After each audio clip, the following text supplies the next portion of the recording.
हिंदी माध्यम की पाठशाला में आप सभी का स्वागत है। दोस्तों, इस वीडियो में हम एनसीईआरटी के कक्षा 10वीं के गणित की प्रश्नावली 4.3 के सभी प्रश्नों को हल करेंगे। प्रश्न एक। प्रश्न एक में दोस्तों हमसे कहा गया है, यदि निम्नलिखित द्विघात समीकरणों के मूलों का अस्तित्व हो तो इन्हें पूर्ण वर्ग बनाने की विधि द्वारा ज्ञात कीजिए। दोस्तों, पूर्ण वर्ग बनाने की विधि को हमने अध्याय 4 के परिचय के वीडियो में समझा था। आपने हमारे अध्याय 4 का परिचय का वीडियो नहीं देखा है तो उसे अवश्य देखें। ठीक है, उसको जो पूर्ण वर्ग बनाने की विधि उसे हम दोबारा से समझ लेते हैं। ठीक है, क्या होती है पूर्ण वर्ग बनाने की विधि? किसी भी समीकरण को, द्विघात समीकरण किस रूप का होता है? a गुणा एक्स की घात 2 धन बी एक्स धन सी बराबर 0 इस रूप का होता है। तो हम क्या करते हैं, दोनों तरफ a का भाग दे देते हैं। ठीक है, तो a गुणा एक्स की घात 2 में a का भाग देंगे तो क्या बचेगा, एक्स की घात 2। ठीक है, फिर b x में a का भाग देंगे तो b बटा a गुणा x हो जाएगा, धन c में a का भाग देंगे तो a हो जाएगा, और शून्य में a का भाग देंगे तो शून्य ही मिलेगा। ठीक है, अब हमें क्या करना होता है, जो x का गुणांक होगा, ठीक है, a का भाग, पहले तो यहाँ समझिए, a का जो भाग दिया वो बेसिकली क्या था, हमारा x की घात 2 का जो गुणांक था उससे भाग दिया। ठीक है, अब भाग देने पे ये मिल गया हमको। अब जो x का गुणांक होगा, क्या होगा यहाँ पर, b बटे उसका आधे का वर्ग। ठीक है, समझिए, b बटा a का आधा क्या होगा, b बटा 2a, उस पूरे का वर्ग, उसको हम जोड़ेंगे और घटाएंगे। ठीक है, तो उसको हमने जोड़ा और घटाया, b बटा 2a के होल वर्ग को जोड़ा और घटाया, एक ही बात है, एक ही चीज को। तो हमें किस रूप में मिल जाएगा, x धन b बटा 2a का होल स्क्वायर। ये देखिए, एक्स स्क्वायर धन b बटा ए एक्स धन b बटा 2a का होल स्क्वायर जो है वो होता है x धन b बटा 2a का होल स्क्वायर। ये हमने सिद्ध किया था अध्याय 4 के परिचय के वीडियो में, उसे अवश्य देखें। फिर जो बाकी बच जाएगा उसको हम लिख देंगे माइनस b बटे 2a का होल स्क्वायर धन c बटा a बराबर 0। फिर हम इसको हल कर लेंगे। ठीक है, तो ये विधि है। लेकिन दोस्तों, मैं आपको बता देता हूँ, पूर्ण वर्ग बनाने की विधि जो है सबसे मुश्किल विधि है। ठीक है, तो जब तक कहा नहीं जाएगा तब तक हम इस विधि का उपयोग नहीं करेंगे, क्योंकि इस प्रश्न में हमसे कहा गया है कि पूर्ण वर्ग बनाने की विधि द्वारा ज्ञात कीजिए। तो हमें इस प्रश्न को पूर्ण वर्ग बनाने की विधि से ही हल करना है। पर जिन सवालों में विधि के बारे में नहीं कहा जाएगा उसमें हम इस विधि का उपयोग नहीं करेंगे। ठीक है, पर हम इस प्रश्न को बड़ी आसानी से हल करेंगे, आपको पूरा समझ में आएगा। तो आइए दोस्तों, प्रश्न के पहले भाग को हल कर लेते हैं। प्रश्न के पहले भाग में हमें द्विघात समीकरण दे रखा है, 2 गुणा एक्स की घात 2 माइनस 7x धन 3 बराबर 0। ठीक है, तो हमें a से भाग देना होता है। a क्या होता है, एक्स की घात 2 का गुणांक, तो वो क्या है यहाँ पर 2, तो 2 का भाग देंगे। ठीक है, दोनों तरफ 2 का भाग देंगे, तो 2 गुणा एक्स की घात 2 में 2 का भाग देंगे तो एक्स की घात 2 बचेगा, माइनस 7x में 2 का भाग देंगे तो माइनस 7 बटा 2 एक्स हो जाएगा, धन 3 में 2 का भाग देंगे तो 3 बटा 2, और शून्य में 2 का भाग देंगे तो शून्य ही मिलता है हमको। अब हमें क्या करना होगा, जो x का गुणांक होगा, ठीक है, यहाँ पर क्या x का गुणांक 7/2, उसमें 2 का और भाग देंगे और पूरे का वर्ग लेंगे, यानी कि 7/4 का वर्ग, 7/4 के वर्ग को जोड़ेंगे और घटाएंगे बाईं तरफ। ठीक है, तो हमने एक्स की घात 2 को वही लिखा, माइनस 7/2 एक्स को वही लिखा, और 7/4 का वर्ग जो है उसको जोड़ दिया और घटा दिया 7/4 के वर्ग को। तो इस समान चीज से जोड़ेंगे घटाएंगे तो कोई फर्क नहीं पड़ेगा, और धन 3/2 हमने लिख दिया। अब देखिए, जो शुरू के 3 पद हैं वो ए स्क्वायर माइनस 2ab धन बी स्क्वायर के रूप में है। यहाँ पर a हो जाएगा x और b हो जाएगा 7/4। ठीक है, तो इसको हम लिख सकते हैं a माइनस बी का होल वर्ग, यानी कि x माइनस 7/4 का होल वर्ग, और बाकी की चीज को वैसे की वैसे लिख दिया, माइनस 7/4 का होल वर्ग धन 3/2। ठीक है, वैसे की वैसे लिख दिया। अब x माइनस 7/4 के होल वर्ग को वैसे ही वैसे लिख दिया। 7/4 का वर्ग कितना हो जाएगा, 7 का वर्ग हो जाएगा 49, और 4 का वर्ग हो जाएगा 16, तो हमने लिख दिया माइनस 49/16, माइनस का चिन्ह पहले से ही लगाए, और धन 3/2 है बराबर 0। अब इन दोनों को हम दाईं तरफ ले जाते हैं, माइनस 49/16 और धन 3/2 को। ठीक है, तो माइनस 49/16 हो जाएगा धन का 49/16, और धन के 3/2 हो जाएगा माइनस 3/2। अब नीचे कॉमन क्या आ रहा है, दाईं तरफ देखिए, बाईं तरफ तो वही रहेगा जो था, दाईं तरफ देखो, यहाँ पर 16, यहाँ पर 2 है, तो 16 कॉमन आएगा, तो 49 तो वही रहेगा, माइनस 3। ठीक है, अब 2 को 16 बनाने के लिए कितने का गुणा करना पड़ेगा, 8 का, तो फिर ऊपर हमने 3 का गुणा कर दिया 8 से। ठीक है, अब x माइनस 7/4 का होल वर्ग तो वही रहा, 49 माइनस 3 8 24, तो हमने लिख दिया 24/16।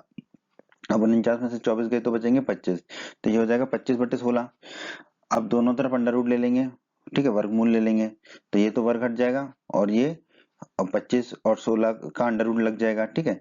और 25 और 16 का अंडर रूट लगाएंगे तो 25 का अंडर रूट होता है 5, ठीक है, और 16 का होता है 4, ठीक है। और हम वर्गमूल या तो प्लस माइनस लिखना पड़ता है, ये हम जानते हैं। तो x माइनस 7/4 किसके बराबर हो जाएगा, प्लस माइनस 5/4 का, ठीक है, क्योंकि 25 का अंडर रूट आ जाएगा 5 और 16 का अंडर रूट आ जाएगा 4, ठीक है। तो ये हो जाएगा 5/4।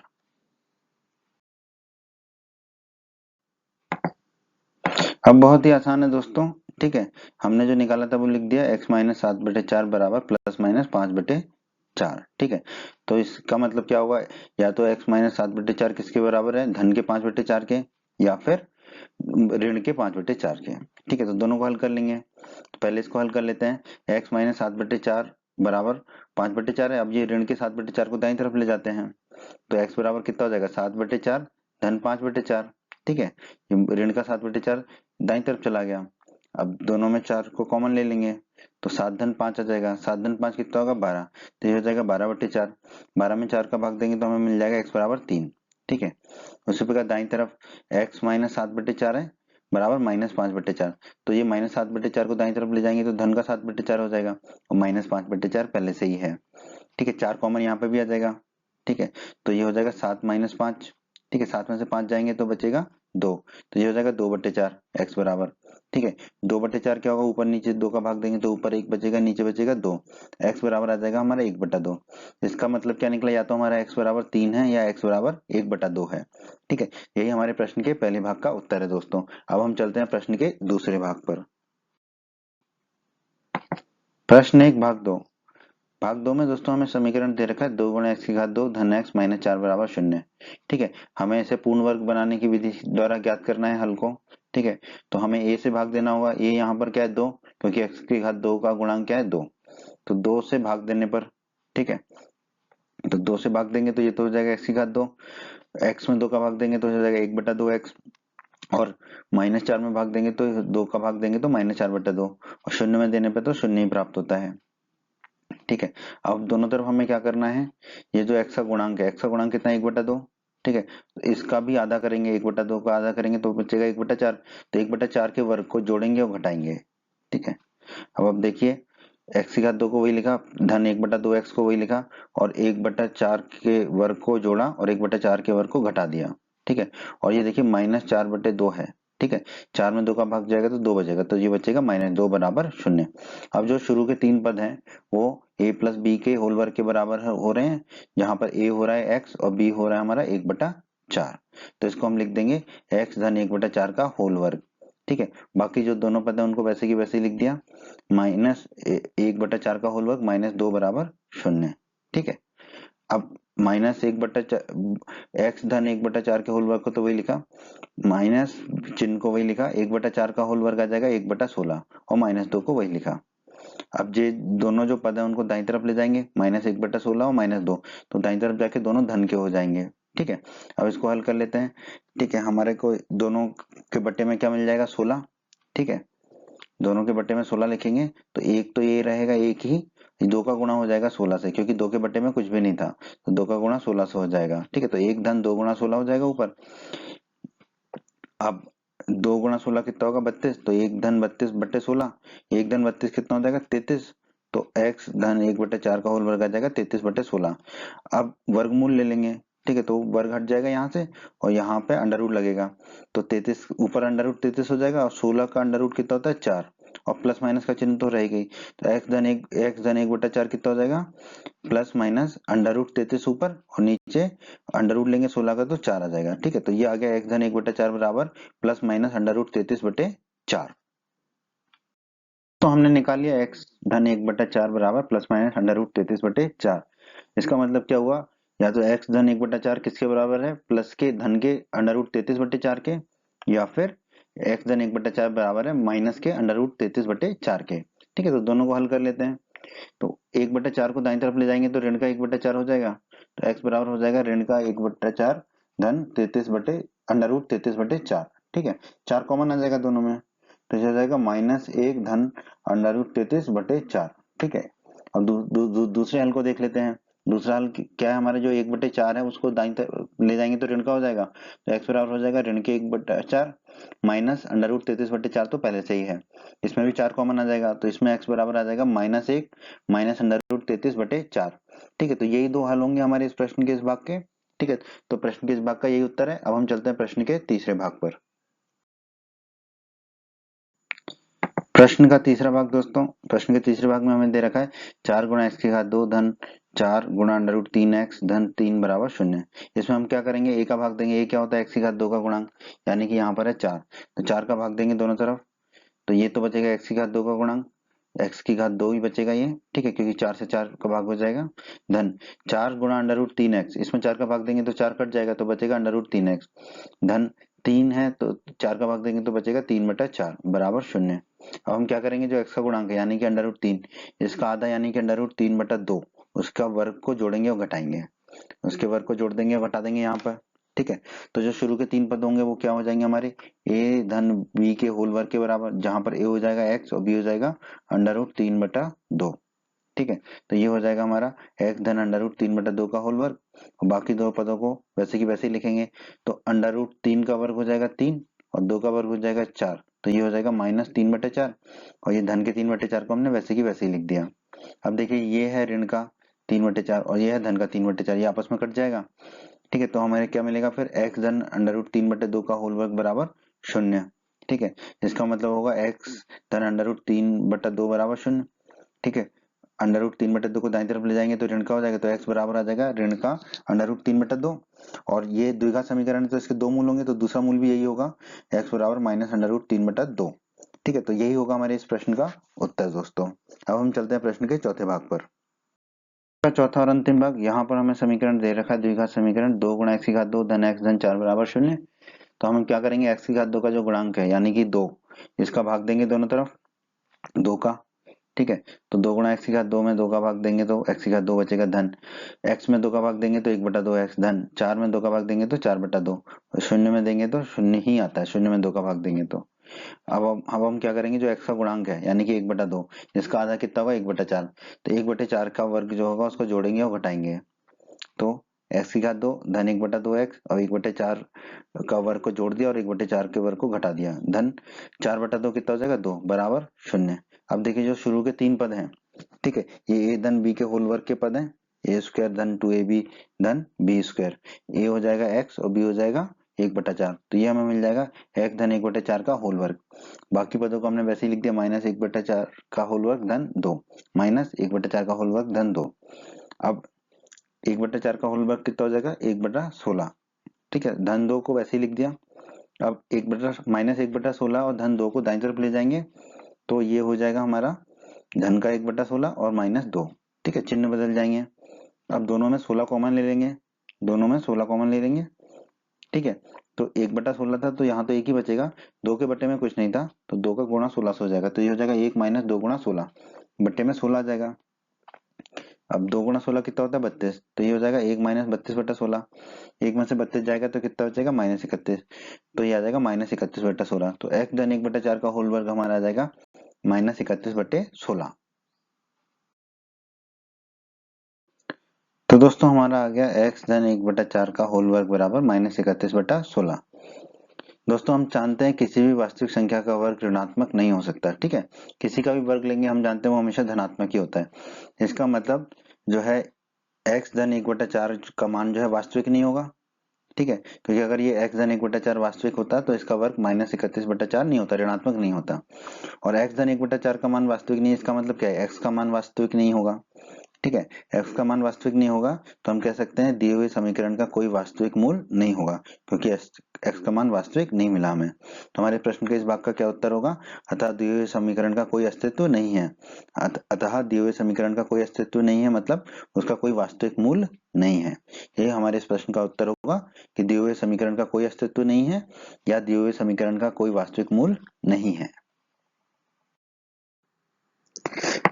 प्रश्न 2 में दोस्तों हमसे कहा गया है उपयुक्त प्रश्न 1 में दिए गए द्विघात समीकरणों के मूल द्विघाती सूत्र का उपयोग करके ज्ञात कीजिए। दोस्तों द्विघाती सूत्र बहुत ही महत्वपूर्ण है आपके लिए, कक्षा 10 में ही नहीं आगे की कक्षाओं के लिए भी, ठीक है। तो द्विघाती सूत्र क्या होता है ये हमने अध्याय 4 के परिचय में पढ़ा था, दोबारा से उसको फिर से समझ लेते हैं, ठीक है।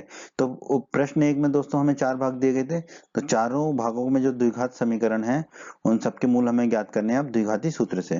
तो दोस्तों हम क्या करते हैं, जो समीकरण दिया रहता है द्विघाती समीकरण, उसकी तुलना करते हैं हम हमारे स्टैंडर्ड समीकरण से, ठीक है, मानक समीकरण से, a गुणा x की घात 2 धन bx धन c बराबर 0 से, ठीक है। तो x की घात 2 के गुणांक की तुलना करेंगे तो a निकाल लेंगे, फिर x की गुणांक की तुलना करेंगे तो b निकाल लेंगे, और अचर राशि की तुलना करेंगे और c निकाल लेंगे। फिर हम जानते हैं द्विघाती सूत्र क्या होता है हमारा, x बराबर minus B plus minus under root के अंदर बी स्क्वायर माइनस 4ac बटा 2a, ठीक है। इस सूत्र को आप हमेशा के लिए याद कर लीजिए, इस सूत्र का प्रयोग करके हम इस प्रश्न को हल करेंगे, पर यह सूत्र आपकी जिंदगी के लिए हमेशा के लिए बहुत ही आवश्यक है, अति महत्वपूर्ण सूत्र है, हमेशा के लिए याद कर लीजिए इसको। तो आइए अब हम चलते हैं प्रश्न के पहले भाग पर। तो दोस्तों प्रश्न के पहले भाग में द्विघाती समीकरण दे रखा है हमें 2 गुणा एक्स की घात 2 माइनस 7x धन 3 बराबर 0, ठीक है। हमारा मानक समीकरण होता है a गुणा एक्स की घात 2 धन bx धन c बराबर 0। एक्स की घात 2 को के गुणांकों की तुलना करेंगे तो a बराबर आ जाएगा हमारा 2, क्योंकि ये है 2 गुणा एक्स की घात 2, a बराबर 2। फिर धन bx, तो यहाँ पर है माइनस 7x, तो x का गुणांक कितना आ गया माइनस 7, तो b बराबर हो जाएगा माइनस 7। धन c, धन 3 है यहाँ पर, तो c बराबर आ जाएगा हमारा 3, ठीक है। तो a b और c के मान ज्ञात कर लिए। अब हम सूत्र को जानते हैं x बराबर minus B under plus minus under root B square minus 4ac बटा 2a, सबके मान रख देंगे। तो x बराबर माइनस का चिन्ह है तो माइनस का चिन्ह लगा दिया, b कितना है माइनस 7, तो कोष्टक में लिख दिया minus 7, plus minus under root बना लिया, बी स्क्वायर, बी है माइनस 7 तो माइनस 7 का स्क्वायर माइनस 4ac, 4 4 को तो 4 लिखा, a कितना है 2 तो गुणा 2, c कितना है 3 तो गुणा 3 बटे 2a, 2 गुणा 2 क्योंकि a है हमारा 2, ठीक है।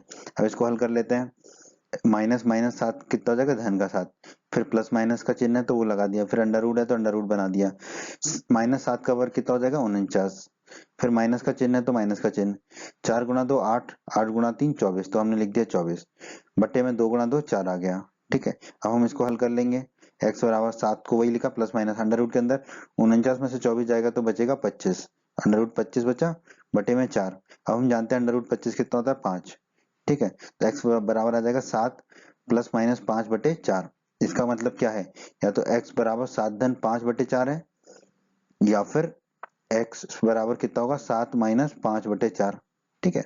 अब दोनों को हल कर लेते हैं, तो x बराबर 7 धन 5 बटे 4 कितना है, 7 धन 5 हो जाएगा 12, 12 बटे 4, 12 में 4 का भाग देंगे तो 3 आ जाएगा, x बराबर हमारा आ गया 3, ठीक है। या फिर x बराबर कितना था 7 माइनस 5 बटा 4, 7 में से 5 गए तो 2 बचेगा, तो ये हो जाएगा 2 बटे 4, ऊपर नीचे 2 का भाग देंगे तो आ जाएगा x बराबर 1 बटे 2, तो ये हमारा उत्तर होगा x बराबर 3 या x बराबर 1 बटा 2। तो ये होगा हमारा प्रश्न के पहले भाग का उत्तर। देखो कितना आसान है दोस्तों, ठीक है।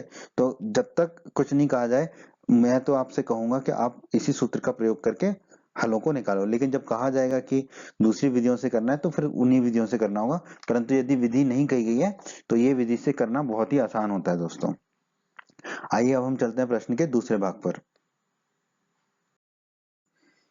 प्रश्न के दूसरे भाग में हमें समीकरण दिया है दोस्तों 2 गुणा एक्स की घात 2 धन एक्स माइनस 4 बराबर 0, मानक समीकरण a गुणा एक्स की घात 2 धन bx धन c बराबर 0। पदों की तुलना कर लेते हैं, एक्स की घात 2 के गुणांक की तुलना करेंगे तो a बराबर आ जाएगा, क्योंकि यहाँ है 2 गुणा एक्स की घात 2 तो a बराबर आ जाएगा 2, ठीक है। यहाँ है धन bx, यहाँ है धन x, तो x का गुणांक कितना है 1 तो b आ जाएगा 1, ठीक है। यहाँ है धन c और यहाँ है ऋण 4, अचर राशि है -4 तो c बराबर -4 आ जाएगा। अब हम जानते हैं सूत्र क्या होता है द्विघाती सूत्र, x बराबर minus B plus minus under root के अंदर बी स्क्वायर माइनस 4ac बटे 2a, ठीक है। सबके मान रख देंगे, तो x बराबर माइनस का चिन्ह लगा दिया, b कितना है 1 तो b की जगह रख दिया 1, ठीक है, plus minus under root B square, b की जगह 1 तो 1 का square minus 4ac minus 4, a की जगह लिख देंगे 2 क्योंकि a है 2, c है -4 तो c की जगह रख दिया -4, बटे में 2 है तो बटे में 2 गुणा 2 क्योंकि a है हमारा 2। अब हम इसको हल कर लेते हैं, ये हो जाएगा -1 प्लस माइनस का चिन्ह लगा दिया, अब अंडर रूट के अंदर 1 का वर्ग 1 हो गया, अब ये देखिए ये माइनस है और ये भी माइनस है तो धन का चिन्ह हो जाएगा, 4 गुणा 2 8, 8 चौके 32, तो यहाँ आ गया 32 बटे में 2 गुणा 2 हो गया 4, ठीक है। अब 1 धन 32 कितना हो जाएगा 33, तो x बराबर हो जाएगा -1 प्लस माइनस अंडर रूट 33/4। ठीक है, इसका मतलब क्या होगा, या तो x बराबर -1 धन 33 धन अंडर रूट 33/4 है, या फिर माइनस का चिन्ह लेंगे, या फिर क्या होगा माइन x बराबर आ जाएगा हमारा -1 माइनस अंडर रूट 33/4। ठीक है, तो ये दो हल होंगे हमारे इस प्रश्न के। तो ये प्रश्न के दूसरे भाग का यही उत्तर होगा हमारा दोस्तों। अब हम चलते हैं प्रश्न के तीसरे भाग पर। आइए दोस्तों प्रश्न के तीसरे भाग को हल कर लेते हैं। यहाँ हमें द्विघात समीकरण दे रखा है 4 गुणा x की घात 2 धन 4 गुणा अंडर रूट 3x धन 3 बराबर 0। मानक समीकरण है हमारा a गुणा x की घात 2 धन bx धन c बराबर 0। x की घात 2 के गुणांक a है, यहाँ पर है 4, 4 गुणा x की घात 2, तो a बराबर हो गया 4। फिर धन x का गुणांक कितना है 4 रूट 3, तो b हो जाएगा हमारा 4 रूट 3। अचर राशि है 3, तो c हो जाएगा हमारा 3। अब हम सूत्र जानते हैं द्विघाती सूत्र, x बराबर -b plus minus under root के अंदर b स्क्वायर माइनस 4ac बटे 2a। ठीक है, सबके मान रख देंगे, x बराबर b का मान रख देंगे 4 अंडर रूट 3।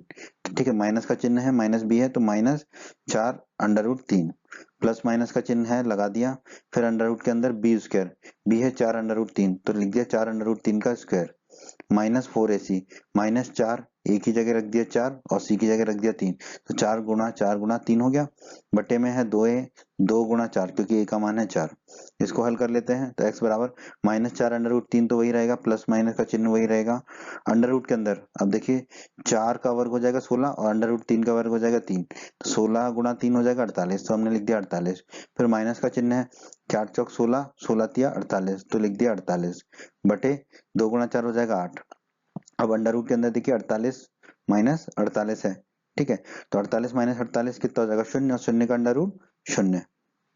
ठीक है, तो क्या बचेगा -4 अंडर रूट 3 प्लस माइनस 0 बटे 8। ठीक है, किसी भी चीज में जीरो को 0 को जोड़े या घटाए कोई फर्क नहीं पड़ता, तो x बराबर क्या आ जाएगा -4 अंडर रूट 3 बटे 8। ठीक है, 4 में 8 का भाग देंगे तो नीचे 2 जाएगा। ठीक है, ऊपर नीचे 4 का भाग देंगे तो ऊपर से 4 चला जाएगा, नीचे 2 बचेगा, तो x बराबर आ जाएगा -√3/2। ठीक है, तो हमारा उत्तर होगा x बराबर -√3/2, या x बराबर, या और कह लेंगे हम, और x बराबर -√3/2, क्योंकि इसके दो मूल होंगे, द्विघाती समीकरण है। ठीक है, तो हमारा उत्तर होगा x बराबर -√3/2 और x बराबर -√3/2, मतलब दोनों मूल बराबर होंगे। ठीक है, तो यही होगा प्रश्न के तीसरे भाग का उत्तर। अब हम चलते हैं प्रश्न के चौथे भाग पर। प्रश्न का चौथे भाग में हमें समीकरण दे रखा है 2 गुणा x की घात 2 धन x धन 4 बराबर 0। मानक समीकरण लिख लिया हमने। ठीक है, x की घात 2 का गुणांक कितना है यहाँ पर 2, तो a बराबर हो जाएगा हमारा 2। ठीक, x का गुणांक कितना है हमारा x ही है तो b बराबर हो जाएगा 1, और अचर राशि है 4 तो c बराबर हो जाएगा 4। अब हम जानते हैं द्विघाती सूत्र क्या होता है हमारा, x बराबर -b plus minus under root के अंदर b स्क्वायर माइनस 4ac बटे 2a। सबके मान रख देंगे, x बराबर माइनस का चिन्ह है, b कितना है 1 तो हो गया -1 प्लस माइनस अंडर रूट के अंदर b स्क्वायर यानी कि b है 1, तो 1 का स्क्वायर -4ac है, तो 4 a की जगह रख देंगे 2 गुणा 2, c की जगह रख देंगे 4 गुणा 4 बटे 2a है, तो 2 गुणा 1 के मान है 2 तो 2 गुणा 2 हो जाएगा। इसको हल कर लेते हैं, तो x बराबर आ जाएगा -1 प्लस माइनस का चिन्ह वही, अंडर रूट के अंदर क्या आएगा 1 का वर्ग हो जाएगा 1 माइनस 4 गुणा 2 8 गुणा 4 32, तो -32 बटे 2 गुणा 2 4। ठीक है, अब 1 में से 32 जाएगा तो 31 बचेगा, तो ये हो जाएगा -1 प्लस माइनस अंडर रूट के अंदर आ जाएगा -31 बटे 4। अब अंडर रूट के अंदर क्या आ गया -31, अंडर रूट के अंदर 31, अंडर रूट के अंदर ऋणात्मक संख्या हो नहीं सकती, तो अगर अंडर रूट के अंदर ऋणात्मक संख्या है तो x का मान क्या है वास्तविक नहीं होगा। ठीक है, तो हम कह सकते हैं दिए हुए समीकरण का कोई वास्तविक मूल नहीं होगा, अर्थात दिए हुए समीकरण का कोई अस्तित्व ही नहीं होगा। यही हमारे प्रश्न के इस भाग का उत्तर होगा कि कोई वास्तविक मूल नहीं होगा या समीकरण का कोई अस्तित्व नहीं होगा। प्रश्न 3 बहुत ही आसान प्रश्न है दोस्तों। प्रश्न 3 के दो भाग हैं। हमें कहा गया है निम्न समीकरणों के मूल ज्ञात कीजिए। ठीक है, तो हम क्या करेंगे, दोनों भागों में पहले समीकरण को द्विघात समीकरण के रूप में लिखेंगे, फिर द्विघाती सूत्र से उसको हल कर लेंगे। बहुत ही आसान है। तो आइए प्रश्न के पहले भाग को हल करते हैं। हमें समीकरण दे रखा है x माइनस 1 बटा एक्स बराबर 3। ठीक है, अब x को कॉमन ले लेंगे बाई तरफ, तो x के बटे में कुछ नहीं है यहाँ पर, तो ये हो जाएगा x गुणा x मतलब x की घात 2। ठीक है, -1 बटा एक्स, यहाँ बटे में x है तो ये तो एक ही रहेगा। ठीक है, और दोनों के बटे में आ जाएगा x। ठीक है, बराबर 3। अब क्या करेंगे, x को दाईं तरफ ले जाएंगे तो ऊपर चला जाएगा, तो x की घात 2 माइनस 1 बराबर हो जाएगा 3x। ठीक है, अब ये 3x को हम बाईं तरफ ले आते हैं तो ऋण का हो जाएगा, तो ये हो जाएगा x की घात 2 माइनस 1 तो पहले से ही है, माइनस का 3x और आ गया क्योंकि ये 3x बाईं तरफ आया तो ऋण का हो गया, बराबर 0। तो इसको हम लिख सकते हैं x की घटती हुई घातों के क्रम में x की घात 2 माइनस 3x को लिख दिया, फिर माइनस 1 बराबर 0। ठीक है, अब मानक समीकरण हमारा होता है a गुणा x की घात 2 धन bx धन c बराबर 0। ठीक है, x की समान घातों की तुलना कर लेंगे, गुणांकों की तुलना कर लेंगे, तो x की घात 2 का गुणांक कितना है यहाँ पर 1 है, तो a बराबर हो जाएगा 1। फिर है ये माइनस 3x, तो x का गुणांक है -3 तो b बराबर हो जाएगा -3। अचर राशि है -1 तो c बराबर हो जाएगा -1। अब हम जानते हैं द्विघाती सूत्र क्या होता है हमारा, x बराबर minus B plus minus under root के अंदर बी स्क्वायर माइनस 4ac बटा 2a। ठीक है, ए बी सी के मान रख देते हैं यहाँ पर, x बराबर हो जाएगा माइनस का चिन्ह आ गया, b की जगह क्या रख देंगे -3, तो हमने कोष्टक में रख दिया -3 प्लस माइनस अंडर रूट के अंदर बी स्क्वायर माइनस 4ac मतलब बी स्क्वायर मतलब -3 का स्क्वायर माइनस 4ac, 4 लिख दिया 4 लिख दिया, a कितना है 1 तो गुणा 1, c कितना है -1 तो गुणा -1, बटे में कितना है 2a तो 2 गुणा a 1 है तो 1 कर दिया। अब हम इसको हल कर लेते हैं, तो ये देखिए माइनस से माइनस कट जाएगा तो ये हो जाएगा 3, प्लस माइनस का चिन्ह लगा दिया, -3 का वर्ग हो जाएगा 9। अब ये देखिए -4 और माइनस माइनस कट जाएगा, ठीक है, धन हो जाएगा, और 4 गुणा 1 हो जाएगा 4, तो ये लिख दिया 4 बटे 2, 9 धन 4 कितना हो जाएगा अंडर रूट के अंदर 13, तो ये आ गया हमारा x बराबर 3 प्लस माइनस अंडर रूट 13 बटे 2। इसको हम क्या लिख सकते हैं, या तो x बराबर होगा 3 प्लस अंडर रूट 13 बटे 2, या x बराबर क्या होगा 3 माइनस अंडर रूट 13 बटे 2। यही होगा हमारे प्रश्न के पहले भाग का उत्तर दोस्तों। आइए दोस्तों प्रश्न के दूसरे भाग को हल कर लेते हैं। प्रश्न के दूसरे भाग में हमें समीकरण दिया है 1 बटे एक्स धन 4 माइनस 1 बटे एक्स माइनस 7 बराबर 11 बटे 30। ठीक है, तो नीचे देखो कुछ भी कॉमन नहीं है तो दोनों का गुणा हो जाएगा, नीचे तो एक्स धन 4 गुणा एक्स माइनस 7, यहाँ पे बटे में एक एक्स धन 4 है तो ऊपर क्या हो जाएगा एक्स धन 7 एक्स माइनस 7, तो हमने लिख दिया एक्स माइनस 7, माइनस का चिन्ह है तो माइनस का चिन्ह लगा दिया, यहाँ पे बटे में एक्स माइनस 7 है तो ऊपर क्या हो जाएगा एक्स धन 4, एक्स धन 4 का गुणा हो जाएगा यहाँ पर, तो लिख दिया एक्स धन 4 बराबर में 11 बटे 30 है ही। ठीक है, अब कोष्टक खोल लेते हैं, तो हो गया एक्स माइनस 7 माइनस एक्स और माइनस 4 हो जाएगा, बटे में जो था वही लिख दिया बराबर 11 बटे 30। अब देखिए ये एक्स धन का है और ये एक्स ऋण का है, दोनों आपस में कट जाएंगे। ठीक है, और -7 और -4 हो जाएगा -11, बटे में जो था वही लिख दिया बराबर 11 बटे 30। ठीक है, अब ये देखिए ये 11 है ये 11 काट सकते हैं। ठीक है, ये दोनों को काट देंगे तो क्या मिलेगा हमें -1 बटा एक्स धन 4 गुणा एक्स माइनस 7 बराबर 1 बटा 30। अब 30 का गुणा यहाँ कर देंगे बाई तरफ, ऊपर चला जाएगा 30, और एक्स धन 4 गुणा एक्स माइनस 7 को दाई तरफ ले जाएंगे तो ऊपर गुणा हो जाएगा, तो -1 गुणा 30 हो जाएगा -30, और 1 गुणा एक्स धन 4 गुणा एक्स माइनस 7 हो जाएगा, एक्स एक का किसी चीज में भी गुणा करो तो वही मिलेगा, एक्स धन 4 गुणा एक्स माइनस 7। अब हम क्या करते हैं बस पलट देते हैं, तो एक्स धन 4 गुणा एक्स माइनस 7 को बाईं तरफ ले आए और -30 को दाईं तरफ ले गए। ठीक है, तो एक्स धन 4 गुणा एक्स माइनस 7 बराबर हो गया -30। अब कोष्टक खोल लेते हैं, तो x गुणा x हो जाएगा x की घात 2, x गुणा -7 हो जाएगा -7x, 4 गुणा x हो जाएगा 4x, और 4 गुणा -7 हो जाएगा -28 बराबर -30 है। ठीक है, अब इसको थोड़ा सा हल कर लेते हैं, x की घात 2 तो वही रहेगा -7x धन 4x, तो ये हो जाएगा -3x, फिर -28 बराबर -30 को लिख दिया। अब -30 को बाईं तरफ ले आते हैं तो धन का 30 हो जाएगा। ठीक है, तो एक्स की घात 2 -3x -28 को भी लिख दिया, और यहाँ पर -30 दाईं तरफ आके हो गया धन का 30 बराबर 0। ये धन का 30 है ये -28, तो धन के 2 बचेंगे, तो एक्स की घात 2 -3x तो वही रहेगा, -28 और धन 30 को किया तो हमने धन 2 बराबर 0 मिल गया हमें। तो ये हमारा हो गया द्विघात समीकरण। अब इसको द्विघाती सूत्र से हम हल करके इसके मूल ज्ञात कर लेंगे।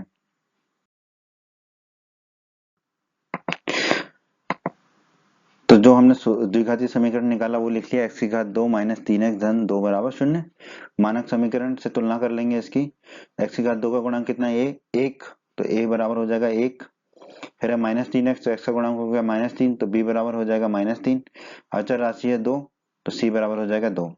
अब हम जानते हैं द्विघाती समीकरण होता है x बराबर -b plus minus under root B square minus 4ac बटे 2a।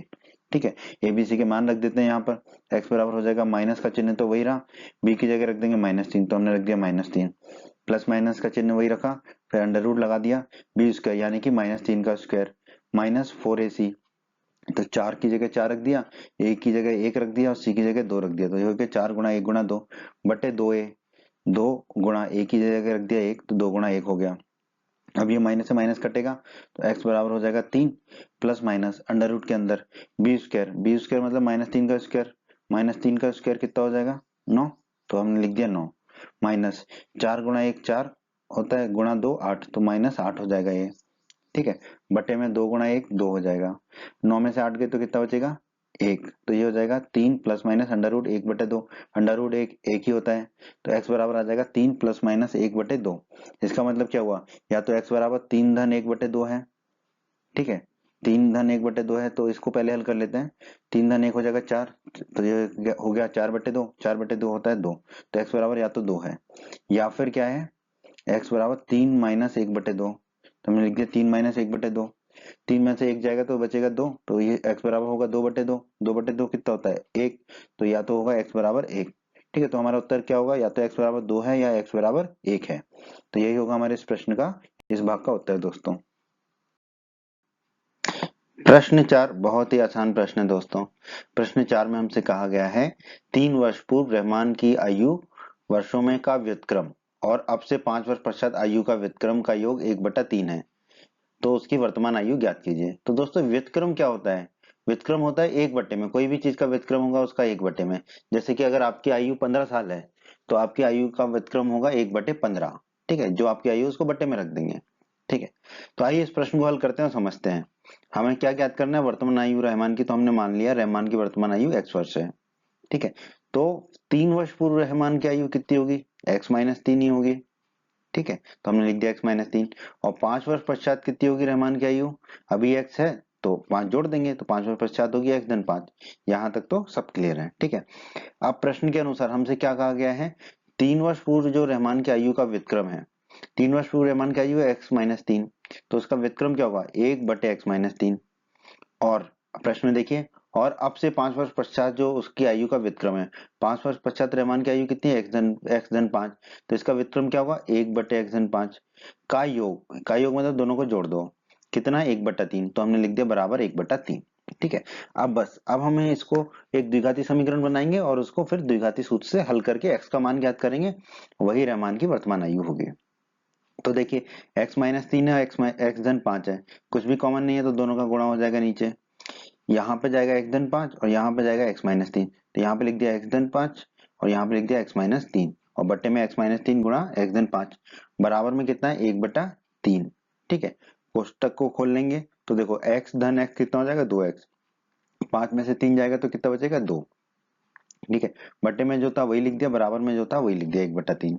ठीक है, अब क्रॉस में गुणा कर लेते हैं, तो 3 का गुणा हो जाएगा 2x धन 2 से, तो 3 का गुणा कर दिया 2x धन 2 से, और 1 का गुणा होगा x-3 गुणा x धन 5 से, तो 1 का गुणा किसी से भी करें तो वही मिलेगा, तो हमें क्या मिलेगा x-3 गुणा x धन 5, वो लिख दिया हमने। अब कोष्टक को खोल लेते हैं, 3 गुणा 2x होगा 6x, 3 गुणा 2 होगा 6। ठीक है, बराबर का चिन्ह लगा दिया, x गुणा x होगा x की घात 2, x गुणा 5 होगा 5x, -3 गुणा x होगा -3x, -3 गुणा 5 होगा -15। ठीक है, अब आप देखिए ये 6x धन 6 को हमने वही लिखा, बराबर x की घात 2 को वही लिखा, 5x है धन का और 3x है ऋण का। ठीक है, तो 5x में से 3x जाएंगे तो कितना बच गया 2x, और -15 को वैसे की वैसे ही लिख दिया। अब क्या करेंगे हम, जो 6x धन 6 है उसको दाईं तरफ ले आएंगे तो ये ऋण का हो जाएगा, तो -6x -6 हो जाएगा, और बाईं तरफ जो है शून्य बचेगा, तो दाईं तरफ x की घात 2 धन 2x -15 पहले से ही है, अब ये 6x धन 6 आ जाएंगे दाईं तरफ तो -6x -6 हो जाएंगे। ठीक है, अब आप देखिए बराबर शून्य बराबर x की घात 2 को तो हमने वही लिखा, ये है 2x धन का, ये है 6x ऋण का, तो 6x ज्यादा है ऋण वाला, तो 2x में से -6x करेंगे तो हमें मिलेगा -4x। ठीक है, और ये -15 है और ये -6, -15 और -6 हो जाएंगे -21, तो ये आ गया हमारा। अब बस इसको क्या कर लेते हैं, बराबर जीरो को दाईं तरफ लिख देते हैं। ठीक है, तो x की घात 2 -4x -21 बराबर 0, तो ये हमें द्विघाती समीकरण मिल गया। अब बस हम इसका हल कर लेंगे द्विघाती सूत्र से। दोस्तों हमने द्विघाती समीकरण निकाल लिया, x की घात 2 -4x -21 बराबर 0। इसको मानक समीकरण से तुलना कर लेंगे, ठीक है। तो x की घात 2 का गुणांक कितना है यहाँ पर 1, तो a बराबर हो जाएगा 1। ठीक है। फिर है -4x, तो x का गुणांक है -4, तो b बराबर हो जाएगा -4। ठीक है। अचर राशि है -21, तो c बराबर हो जाएगा -21। अब हम द्विघाती सूत्र को जानते हैं, x बराबर -b plus minus under root के अंदर b² - 4ac बटा 2a। ठीक है। ए बी सी के मान पता है तो रख देंगे। x बराबर हो जाएगा, माइनस का चिन्ह आ जाएगा, b की जगह रख देंगे -4, तो हमने कोष्टक में रख दिया -4। फिर प्लस माइनस का चिन्ह लगा दिया, अंडर रूट के अंदर है b² मतलब -4 का स्क्वायर, -4ac, तो -4, a की जगह 1 रख देंगे और c की जगह -21 रख देंगे। बटे में है 2a, तो 2 गुणा a का मान है 1, तो 2 गुणा 1 कर दिया। अब इसको हल कर लेते हैं, तो देखो ये -4 हो जाएगा धन का 4, प्लस माइनस का चिन्ह लगा दिया, अंडर रूट के अंदर -4 का वर्ग हो जाएगा 16, और ये माइनस और ये माइनस कटेगा तो धन का चिन्ह आ जाएगा। 4 गुणा 1 4, और 4 गुणा 21 84, तो हमने 84 लिख दिया। बटे में 2 गुणा 1 2 हो जाएगा। ठीक है। अब ये 16 धन 84 हो जाएंगे 100, तो ये आ जाएगा 4 प्लस माइनस अंडर रूट 100, क्योंकि 16 धन 84 हो गए 100 बटे में 2। ठीक है। अंडर रूट 100 होता है 10, हमें पता है, तो हमारा एक्स आ जाएगा 4 प्लस माइनस 10 बटे 2। तो दोस्तों हमने x बराबर निकाला 4 प्लस माइनस 10 बटे 2। ठीक है। दोनों संभावनाओं को देख लेते हैं, तो या तो x बराबर 4 धन 10 बटे 2 होगा, या x बराबर 4 माइनस 10 बटे 2 होगा। ठीक है। तो x बराबर 4 धन 10 बटे 2 है, तो 4 धन 10 हो जाएगा 14, तो ये हो गया 14 बटे 2। 14 बटे 2 कितना हो जाएगा, x बराबर 7। अगर 4 माइनस 10 बटे 2 है x, तो 4 माइनस 10 हो जाएगा -6 बटे 2। -6 बटे 2 मतलब -3। परंतु दोस्तों हम जानते हैं कि आयु जो है कभी भी ऋणात्मक नहीं हो सकती, तो x का मान जो है -3 नहीं होगा, संभव नहीं है। तो x का मान क्या होगा, 7 होगा। ठीक है। और रहमान की वर्तमान आयु हमने कितनी मानी थी, x वर्ष। ठीक है। तो रहमान की वर्तमान आयु कितनी आ गई, x बराबर 7 वर्ष। ठीक है। तो यही हमारा इस प्रश्न का उत्तर होगा दोस्तों। प्रश्न 5 बहुत ही आसान प्रश्न है दोस्तों। इस प्रश्न में कहा गया है, एक क्लास टेस्ट में शेफाली के गणित और अंग्रेजी में प्राप्त किए गए अंकों का योग 30 है। ठीक है। मतलब 2 टेस्ट होंगे, एक गणित का और एक अंग्रेजी का। तो उसमें गणित और अंग्रेजी में जितने अंक मिले उन दोनों को जोड़ दें तो वो 30 है। यदि उसको गणित में 2 अंक अधिक और अंग्रेजी में 3 अंक कम मिले होते, ठीक है, अगर ऐसा हुआ होता, तो उनके अंकों का गुणनफल होता 210। उसके द्वारा दोनों विषय में प्राप्त किए गए अंक ज्ञात कीजिए। बहुत ही आसान प्रश्न है दोस्तों। हम मान लेते हैं कि शेफाली ने गणित में कितने अंक प्राप्त किए, x। ठीक है। तो प्रश्न में दिया गया कि शेफाली के गणित और अंग्रेजी में प्राप्त किए गए अंकों का योग कितना, 30 है। तो अगर उसने कुल अंक 30 मिले गणित और अंग्रेजी में, और हमने माने हैं कि गणित में x मिले थे, ठीक है, तो अंग्रेजी में कितने मिले होंगे उसको, 30 माइनस एक्स, सीधी सी बात है। ठीक है। क्योंकि दोनों को मिला के 30 मिले हैं उसको, तो अगर गणित में x मिले हैं तो अंग्रेजी में मिलेंगे 30 माइनस एक्स। ठीक है। तो हम लिख दिया, इसलिए शेफाली के अंग्रेजी में प्राप्त अंक किए गए अंक कितने हैं, 30 माइनस एक्स। अब कहा गया प्रश्न में, यदि उसको गणित में 2 अंक अधिक, ठीक है, तो गणित में अगर 2 अंक अधिक मिले तो गणित में कितने अंक मिले थे, x। अगर 2 अंक अधिक मिले तो मिलते तो कितने हो जाते, x धन 2। ठीक है। और अंग्रेजी में 3 अंक कम। ठीक है। तो अंग्रेजी में कितने अंक मिले थे उसको, 30 माइनस एक्स। तो 3 अंक कम मिले होते तो 30 माइनस एक्स में से 3 घटा देंगे हम। ठीक है। अगर 3 अंक कम मिले होते तो इसको थोड़ा सा हल कर लेते हैं। 30 में से 3 जाएगा तो कितना बचेगा, 27। तो अंग्रेजी में प्राप्त नए अंक कितने हो गए, 27 माइनस एक्स। तो उनके अंकों का गुणनफल कितना होता है, 210। इसका मतलब एक्स धन 2 और 27 माइनस एक्स का गुणनफल कितना होगा, 210। ठीक है। तो प्रश्नानुसार एक्स धन 2 गुणा 27 माइनस एक्स होगा 210। अब इसको हम हल कर लेते हैं, कोष्टक खोल लेंगे। x गुणा 27 होगा 27x, x गुणा माइनस एक्स होगा माइनस एक्स की घात 2, 2 गुणा 27 होगा 54, और 2 गुणा माइनस एक्स होगा 2 गुणा माइनस एक्स होगा -2x, बराबर में 210 है ही। ठीक है। अब इसको हल कर लेते हैं, 27x में से 2x जाएगा तो कितना बचेगा, 25x, माइनस एक्स की घात 2 को लिख लिया, धन 54 को लिख दिया, और ये 210 को हम बाईं तरफ ले गए तो ऋण का हो जाएगा, क्योंकि यहाँ धन का है, तो ये ऋण का -210 बराबर 0 हो जाएगा। ठीक है। अब अब हम क्या करते हैं, x के घटते घातों के क्रम में लिख लेते हैं। तो x की सबसे बड़ी घात 2 है, तो माइनस एक्स की घात 2 लिख दिया हमने, धन 25x। अब देखो ये धन के चौगुने, ये -210 है। ठीक है। तो हमें कितना मिलेगा, -156। ठीक है, माइनस के 210 में से अगर हम 54 को घटाएंगे तो मिलेगा हमें माइनस के 156 बराबर 0। ठीक है, अब हम इसको आगे और हल करते हैं।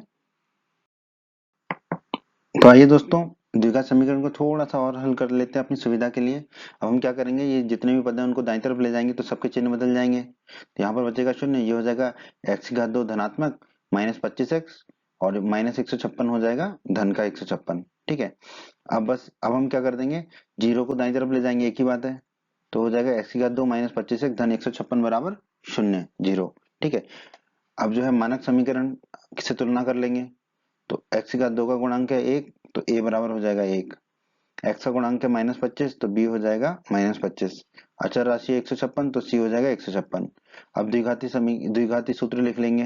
द्विघाती सूत्र क्या होता है, x बराबर minus B plus minus under root B square minus 4ac बटे 2a। सबके मान रख देंगे ए बी सी के। x बराबर कितना आएगा, माइनस का चिन्ह तो माइनस का रहा, b की जगह क्या रख देंगे माइनस 25, तो हमने रख दिया माइनस 25। प्लस माइनस का चिन्ह लगा दिया, अंडर रूट के अंदर क्या बी स्क्वायर मतलब माइनस 25 का स्क्वायर, फिर माइनस 4ac माइनस 4 ए की जगह 1 रखेंगे और सी की जगह 156 रखेंगे। ठीक है, बटे में कितना है 2a, तो 2 गुणा ए की जगह रख देंगे 1। ठीक है, अब इसको हल कर लेते हैं बस। ठीक है, माइनस माइनस कटेगा तो ये 25 हो जाएगा, प्लस माइनस का चिन्ह वही आ जाएगा। अंडर रूट के अंदर माइनस 25 का वर्ग हो जाएगा 625। अब 4 गुणा 1 तो 4 ही होगा, फिर 4 गुणा 156 हो जाएगा 624, तो लिख दिया माइनस 624। और बटे में 2 गुणा 1 हो जाएगा 2। ठीक है, 625 में से 624 जाएंगे तो कितना बचेगा 1। तो x बराबर आ जाएगा हमारा 25 प्लस माइनस अंडर रूट 1 बटे 2। अंडर रूट 1 मतलब 1 ही होता है, तो x बराबर हमारा आ जाएगा 25 प्लस माइनस 1 बटा 2। तो दोस्तों हमारा x बराबर आ गया 25 प्लस माइनस 1 बटा 2। दोनों स्थितियों को कर लेंगे, पहले प्लस लेके फिर माइनस लेके। प्लस लेंगे तो क्या होगा, x बराबर 25 धन 1 बटे 2। ठीक है, और माइनस लेंगे तो क्या होगा 25 माइनस 1 बटे 2। 25 धन 1 हो जाएगा 26, तो x बराबर आएगा 26 बटे 2। 26 में 2 का भाग देंगे तो x बराबर 13 आएगा, या फिर 25 माइनस 1 बटे 2, 25 में से 1 घटाएंगे तो 24 आएगा, तो ये आएगा x बराबर 24 बटे 2। 24 में 2 का भाग देंगे तो x बराबर आ जाएगा 12। ठीक है, तो x जो है धनात्मक हो सकता है, अंक धनात्मक हो सकते हैं, तो 13 भी हो सकता है, संभव है, और 12 भी संभव है। तो पहले 13 लेके कर लेते हैं। तो अगर हम 13 लेके चल रहे हैं तो शेफाली के गणित में प्राप्त किए अंक कितने x, तो x बराबर 13 अंक हो गए गणित में। तो अंग्रेजी में प्राप्त अंक कितने होंगे 30 माइनस एक्स। तो 30 में से 30 माइनस एक्स होंगे, तो 30 में से 13 घटा देंगे तो आ जाएगा 17। तो शेफाली के अंग्रेजी में प्राप्त अंक आ जाएंगे 17। ठीक है, तो एक उत्तर तो ये होगा कि गणित में 13 और अंग्रेजी में उसके 17 है। ठीक है, ये एक उत्तर होगा। दूसरा उत्तर हम निकालेंगे x बराबर 12 लेकर। तो दोस्तों x बराबर 13 लेके निकालिए तो उत्तर, अब हम x बराबर 12 लेके उत्तर निकालेंगे। तो गणित में प्राप्त किए गए अंक x हैं, तो गणित में प्राप्त किए अंक आ जाएंगे 12, और अंग्रेजी में प्राप्त किए अंक कितने 30 माइनस एक्स। तो 30 माइनस एक्स की जगह अब रखेंगे हम 12। 30 में से 12 गए तो बचेगा 18। ठीक है, तो अंग्रेजी में प्राप्त अंक आ जाएंगे 18। तो ये भी हमारा उत्तर है। ठीक है, तो दोनों ही हमारे उत्तर हैं इस प्रश्न के। प्रश्न 6 बहुत ही मजेदार प्रश्न है दोस्तों ये। प्रश्न 6 में हमसे कहा गया है, एक आयताकार खेत का विकर्ण उसकी छोटी भुजा से 60 मीटर अधिक लंबा है। यदि बड़ी भुजा छोटी भुजा से 30 मीटर अधिक हो तो खेत की भुजाएं ज्ञात कीजिए। ठीक है, तो आयताकार खेत हमें दिया गया है, तो हमने एक आयताकार खेत बना लिया दोस्तों। ठीक है, आयताकार खेत जो आयत आयत जो भी होता है उसमें एक छोटी भुजा होती है और एक बड़ी भुजा होती है, ये तो हम जानते ही हैं। ठीक है, ये उस आयताकार खेत का हमने विकर्ण बना लिया। ठीक है, और ये हम जानते हैं किसी भी आयत के कोण जो है वो 90 डिग्री के होते हैं, तो उसको दर्शाने के लिए ये हमने बना दिया। ठीक है, कि ये 90 डिग्री का कोण है, समकोण है। दोस्तों प्रश्न में हम मान लेते हैं कि आयताकार जो खेत है उसकी छोटी भुजा की लंबाई x मीटर है। कुछ ना कुछ तो हमें मानना पड़ेगा, तो हमने मान लिया। तो छोटी भुजा कौन सी है ये, तो ये हमने मान लिया x मीटर लंबी है। अब दोस्तों प्रश्न में कहा गया है आयताकार खेत का विकर्ण जो है उसकी छोटी भुजा से 60 मीटर अधिक है। ठीक है, तो छोटी भुजा की लंबाई हमने x माना है, तो विकर्ण कितना हो जाएगा x धन 60 हो जाएगा, क्योंकि विकर्ण छोटी भुजा से 60 अधिक है। तो आयताकार खेत के विकर्ण की लंबाई हो जाएगी x धन 60। तो हम यहाँ पर लिख देते हैं x धन 60 विकर्ण। दोस्तों फिर प्रश्न में कहा गया है कि जो बड़ी भुजा है वो छोटी भुजा से 60 मीटर अधिक है। छोटी भुजा बेचारी x मीटर है, तो बड़ी भुजा कितनी होगी x से 30 मीटर अधिक होगी। तो बड़ी भुजा की लंबाई आ जाएगी हमारी x धन 30, उसको भी दर्शा देते हैं हम। ये हो गया x धन 30। अब हम इसको आगे हल करते हैं दोस्तों। अब इसको हल कर लेते हैं हम। ठीक है, तो यहाँ पर हम पाइथागोरस प्रमेय लगाएंगे किसमें, इस त्रिभुज में, ठीक है, जो हमने हरे रंग से दिखा दिया है। ठीक है दोस्तों, आप बचपन से पढ़ते आ रहे हो पाइथागोरस प्रमेय का सूत्र, आधार का वर्ग धन ऊंचाई का वर्ग बराबर कर्ण का वर्ग। ठीक है, आधार यहाँ पर कितना है x धन 30, ऊंचाई कितनी है x, और कर्ण कितना है इस त्रिभुज में x धन 60, तो रख देते हैं मान। तो ये हो जाएगा x धन 30 का वर्ग, आधार की जगह रख दिया, धन ऊंचाई कितनी है x, तो धन x का वर्ग बराबर कर्ण कितना है x धन 60, x धन 60 का वर्ग। अब यहाँ पर दोस्तों हमें सूत्र का प्रयोग करना पड़ेगा, a धन b का वर्ग होता है a स्क्वायर धन b स्क्वायर धन 2ab। ठीक है, तो पहले ए धन बी के वर्ग बी के होल स्क्वायर का सूत्र लगाएंगे एक्स धन 30 के होल स्क्वायर में, फिर लगाएंगे एक्स धन 60 के होल स्क्वायर में। तो इसको कर लेते हैं हल। एक्स धन 30 का होल स्क्वायर क्या हो जाएगा, एक्स स्क्वायर धन 30 स्क्वायर धन 2ab, 2 गुणा एक्स गुणा 30। ठीक है, फिर धन एक्स स्क्वायर ये वाला लिख दिया हमने, बराबर में एक्स धन 60 का होल स्क्वायर क्या हो जाएगा, एक्स स्क्वायर धन 60 स्क्वायर धन 2 गुणा एक्स गुणा 60, 2 गुणा एक्स गुणा 60। अब देखो दोस्तों, ये एक्स बाई तरफ, x की घात 2 बाई तरफ है और ये वाला x की घात 2 दाई तरफ है, तो दोनों आपस में कट जाएंगे। ठीक है, अब क्या बचेगा हमारा, ये x की घात 2 बचेगा, यहाँ पर 30 का वर्ग हो जाएगा 900 धन 2 गुणा x गुणा 30, तो 2 गुणा 30 हो जाएगा 60, तो ये हो जाएगा 60x बराबर, दाई तरफ देखिए 60 का वर्ग 60 स्क्वायर हो जाएगा 3600 3600 धन 2 गुणा 60 120 x है, तो ये हो जाएगा 120x। अब दाई तरफ वाले दोनों पदों को हम बाई तरफ ले जाएंगे तो वो ऋण के हो जाएंगे, तो x की घात 2 धन 900 धन 60x को तो हमने वही लिखा, 3600 बाई तरफ आया तो माइनस 3600 हो गया, 120x आया बाई तरफ तो माइनस 120x आया, हो गया बराबर में शून्य हो गया। अब बहुत आसान है, x की घात 2 को तो हमने वही लिखा। अब देखिए ये 60x है, ये माइनस 120x है, तो कितना हो जाएगा माइनस 60x। उसी प्रकार ये माइनस 3600 है, ये धन का 900 है, तो बचेगा माइनस 2700 बराबर शून्य। ये आ गया हमारा द्विघात समीकरण। अब इसको हल करके हम x का मान ज्ञात करेंगे।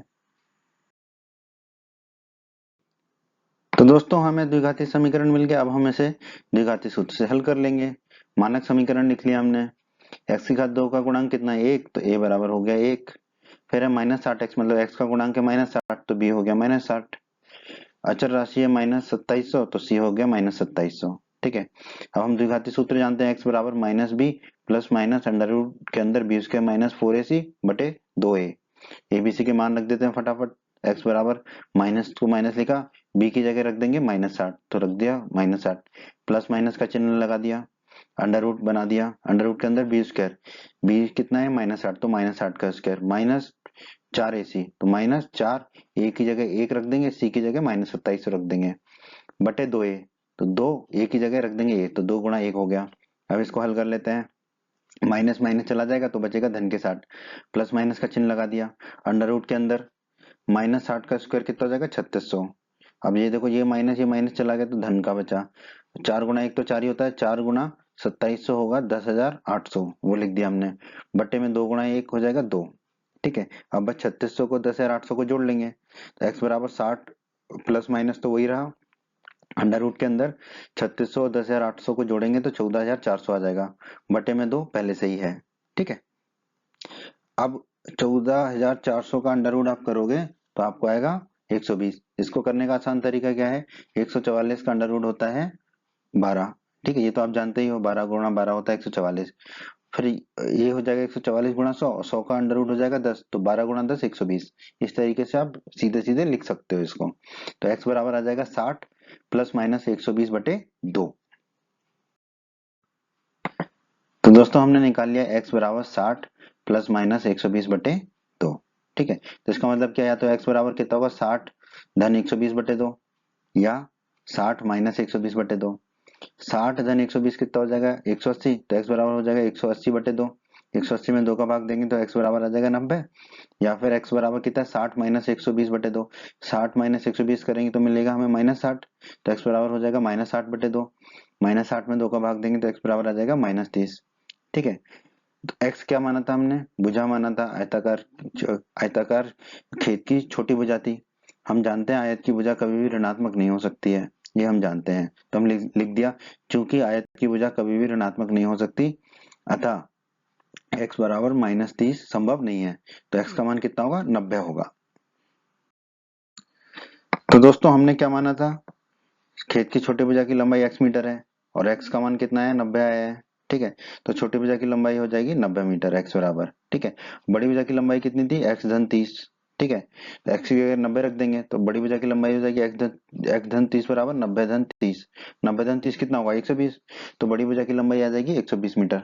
तो दोस्तों हमारा उत्तर क्या होगा, छोटी भुजा की लंबाई बराबर 90 मीटर और बड़ी भुजा की लंबाई बराबर 120 मीटर। प्रश्न 7। दोस्तों प्रश्न 7 में हमें दिया गया है दो संख्याओं के वर्गों का अंतर 180 है, छोटी संख्या का वर्ग बड़ी संख्या का 8 गुना है, तो दोनों संख्याएं ज्ञात कीजिए। ठीक है दोस्तों, हम मान लेते हैं कि बड़ी संख्या x है और छोटी संख्या y है। हमें ये दोनों संख्याएं ज्ञात करनी है। अब प्रश्नानुसार प्रश्न में क्या दिया गया है, दो संख्याओं के वर्गों का अंतर 180 है। तो बड़े संख्या के वर्ग में से अगर छोटी संख्या के वर्ग को घटाएंगे तो हमें 180 मिलेगा। तो एक्स स्क्वायर बड़ी संख्या का वर्ग है एक्स स्क्वायर माइनस छोटी संख्या का वर्ग है वाई स्क्वायर, ठीक है, बराबर 180। ठीक है, क्योंकि हमें दिया गया दो संख्याओं के वर्गों का अंतर 180 है। ठीक है, तो बड़ी संख्या का वर्ग हो गया एक्स स्क्वायर और छोटी संख्या का वर्ग हो गया वाई स्क्वायर, दोनों का अंतर माइनस लगा देंगे तो 180।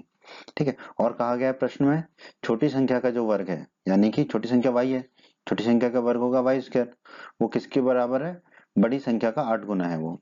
ठीक है, तो बड़ी संख्या कितनी है x, तो x का 8 गुना कर दिया, 8 गुना x। ठीक है, ये हमें दिया गया। अब ये क्या करेंगे हम, ये y बराबर 8x जो है, वाई स्क्वायर बराबर 8x, ये मान हम रख देंगे ये यहाँ पर, X square minus Y square बराबर 180 में है। ठीक है, तो X square minus Y square की जगह रख देंगे 8x, तो हो गया 8x बराबर 180। अब 180 को ले आएंगे हम बाईं तरफ तो ऋण का 180 हो जाएगा। ठीक है, तो आगे हो जाएगा एक्स स्क्वायर माइनस 8x और 180 बाईं तरफ आके ऋण का 180 हो गया बराबर 0। ये हो गया हमारा द्विघात समीकरण। अब मानक समीकरण से इसकी तुलना कर लेते हैं मानक द्विघात समीकरण से। एक्स घात 2 का गुणांक कितना है 1, तो a बराबर हो गया 1। फिर है माइनस 8x, तो x का गुणांक कितना हो गया -8, तो b हो गया -8। अचर राशि है -180, तो c हो गया -180। अब हम द्विघाती सूत्र जानते हैं, x बराबर minus B plus minus under root के अंदर बी स्क्वायर माइनस 4ac बटे 2a। ठीक है, ए बी सी के मान रख देते हैं। x बराबर माइनस का चिन्ह लगाया, b की जगह रख देंगे -8, तो -8, तो ब्रैकेट में रख दिया -8, प्लस माइनस का चिन्ह लगा दिया अंडर रूट के अंदर बी स्क्वायर मतलब -8 का स्क्वायर माइनस 4ac, तो -4 ए की जगह रख दिया गुणा 1, ए की जगह 1 रख दिया और सी की जगह रख देंगे -180, बट्टे में कितना है 2a, तो 2 और ए की जगह रख देंगे 1, तो 2 गुणा 1।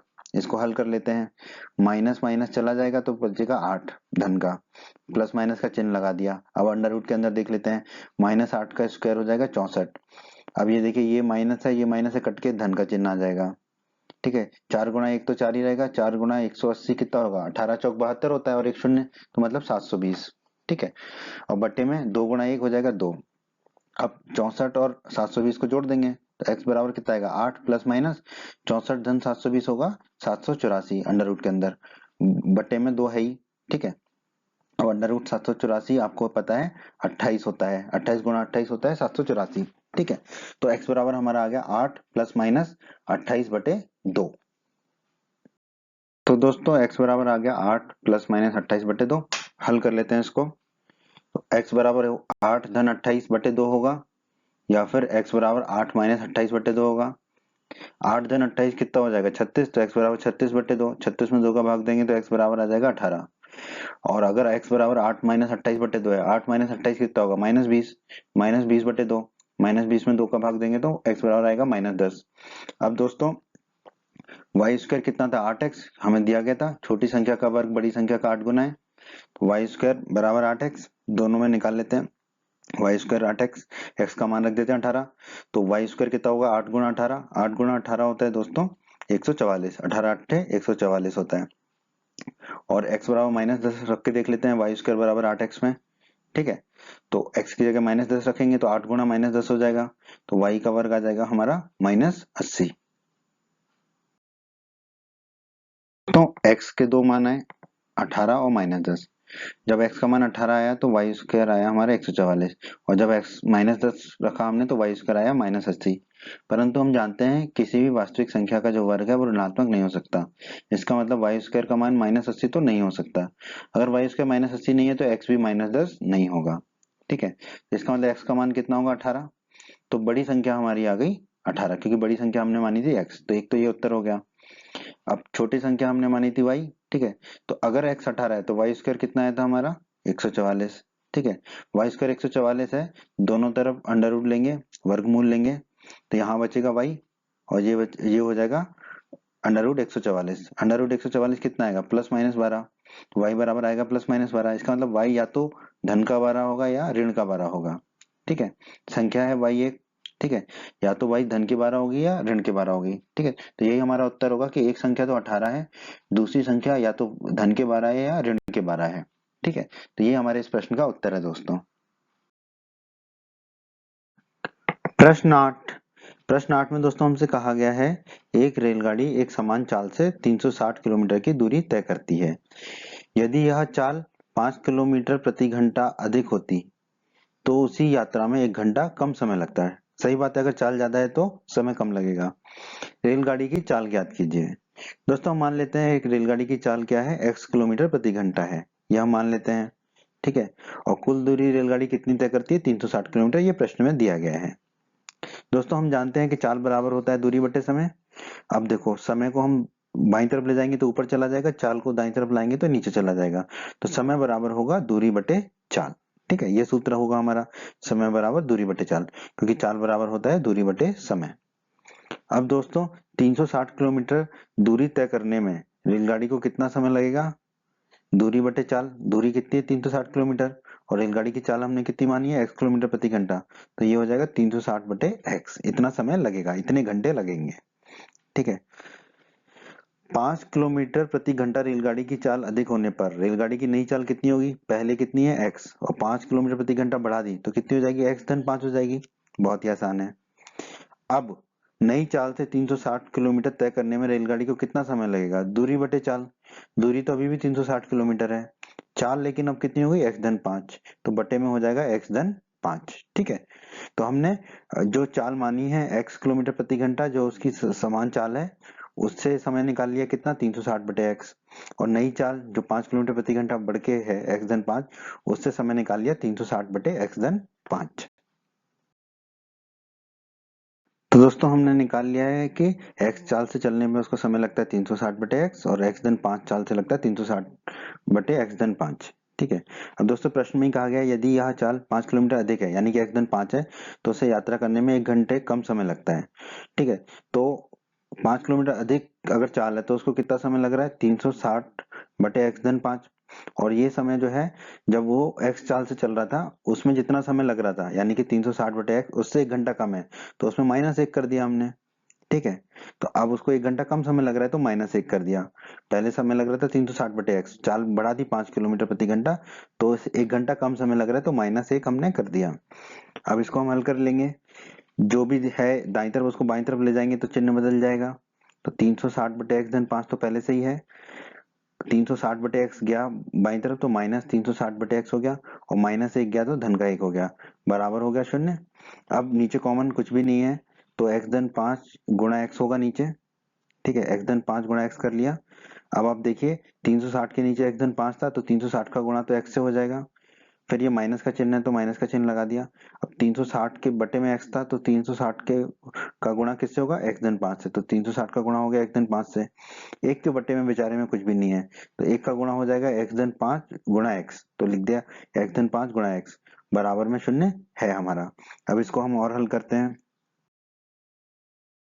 इसको हम थोड़ा सा हल कर लेते हैं, x धन 5 गुणा x को दाईं तरफ ले जाएंगे तो वो 0 से गुणा हो जाएगा उसका, तो ठीक है, ऊपर जो है 360 गुणा x, तो ये हो जाएगा 360x, माइनस 360 गुणा x हो जाएगा 360x, ठीक है, माइनस का -360 गुणा 5 ये हो जाएगा -1800, धन धन x हो जाएगा x गुणा x हो जाएगा x की घात 2, धन 5 गुणा x हो जाएगा 5x बराबर 0 गुणा ये नीचे से ऊपर जो गया x धन 5 गुणा x, ठीक है।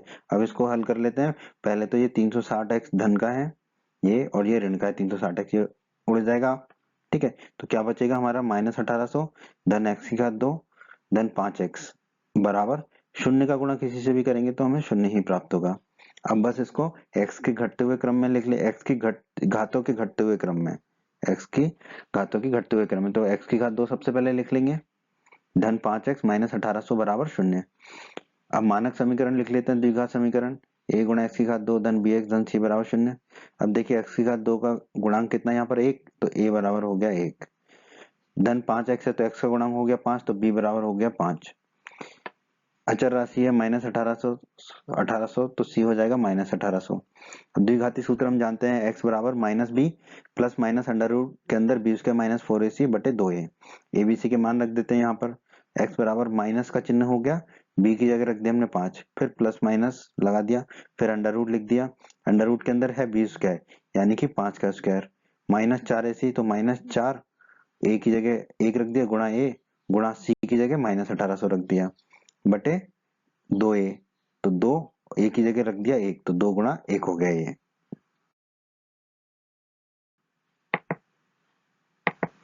इसको हल कर लेते हैं, ठीक है। तो -5 को तो हमने -5 लिखा, प्लस माइनस को प्लस माइनस लिखा, अंडर रूट के अंदर 5 का स्क्वायर हो जाएगा 25। अब ये देखिए ये माइनस है और ये माइनस है, माइनस माइनस प्लस हो जाएगा। 4 गुणा 1 तो 4 ही रहेगा, 4 गुणा 1800, ठीक है। 4 गुणा 18 होता है 72, और 2 जीरो है तो 2 जीरो लगा देंगे, तो 72 2 जीरो यानी कि 7200 हो गया। बटे में 2 गुणा 1 तो 2 हो जाएगा, ठीक है। अब इसको और हल कर लेते हैं। -5 तो -5 ही रहा, प्लस माइनस का चिन्ह वही रहा, 25 धन 7200, तो 7225 हो जाएगा अंडर रूट के अंदर बटे में 2, ठीक है। 7225 का अंडर रूट क्या होता है दोस्तों, 85, ठीक है। तो x बराबर -5 प्लस माइनस 85 बटे 2 आ जाएगा, ठीक है। इसका मतलब क्या हुआ, या तो x बराबर -5 प्लस 85 बटे 2 है, या x बराबर क्या है -5 माइनस 85 बटे 2। हल कर लेते हैं। -5 धन 85 कितना होगा 80, तो x बराबर होगा 80 बटे 2, 80 में 2 का भाग देंगे तो x बराबर आ जाएगा 40। और यदि x बराबर है -5 माइनस 85 बटे 2, -5 माइनस 85 हो जाएगा -90, तो x बराबर होगा -90 बटे 2, -90 में 2 का भाग देंगे तो x बराबर आ जाएगा -45। तो दोस्तों हमने रेलगाड़ी की चाल मानी थी x किलोमीटर प्रति घंटा, और x के मान हमारे क्या है 40 और -45। परंतु दोस्तों हम जानते हैं कि रेलगाड़ी की चाल ऋणात्मक नहीं हो सकती है, ठीक है। तो x बराबर जो है -45 संभव नहीं है, ठीक है। तो x नॉट इक्वल टू -45 लिख दिया, तो इसका मतलब क्या x 40 होगा, तो रेलगाड़ी की चाल कितनी होगी 40 किलोमीटर प्रति घंटा। यही हमारा उत्तर है दोस्तों इस प्रश्न का। प्रश्न 9 में दोस्तों हमसे कहा गया है, दो पानी के नल एक साथ एक हौज को, हौज मतलब एक टंकी मान लीजिए, को 9 सही 3/8 घंटों में भर सकते हैं, ठीक है। बड़े व्यास वाला नल हौज को भरने में कम व्यास वाले नल से 10 घंटे कम समय लेता है। प्रत्येक द्वारा अलग से हौज को भरने का समय ज्ञात कीजिए। प्रत्येक द्वारा मतलब प्रत्येक नल के द्वारा, ठीक है, छोटे व्यास वाले और बड़े व्यास वाले।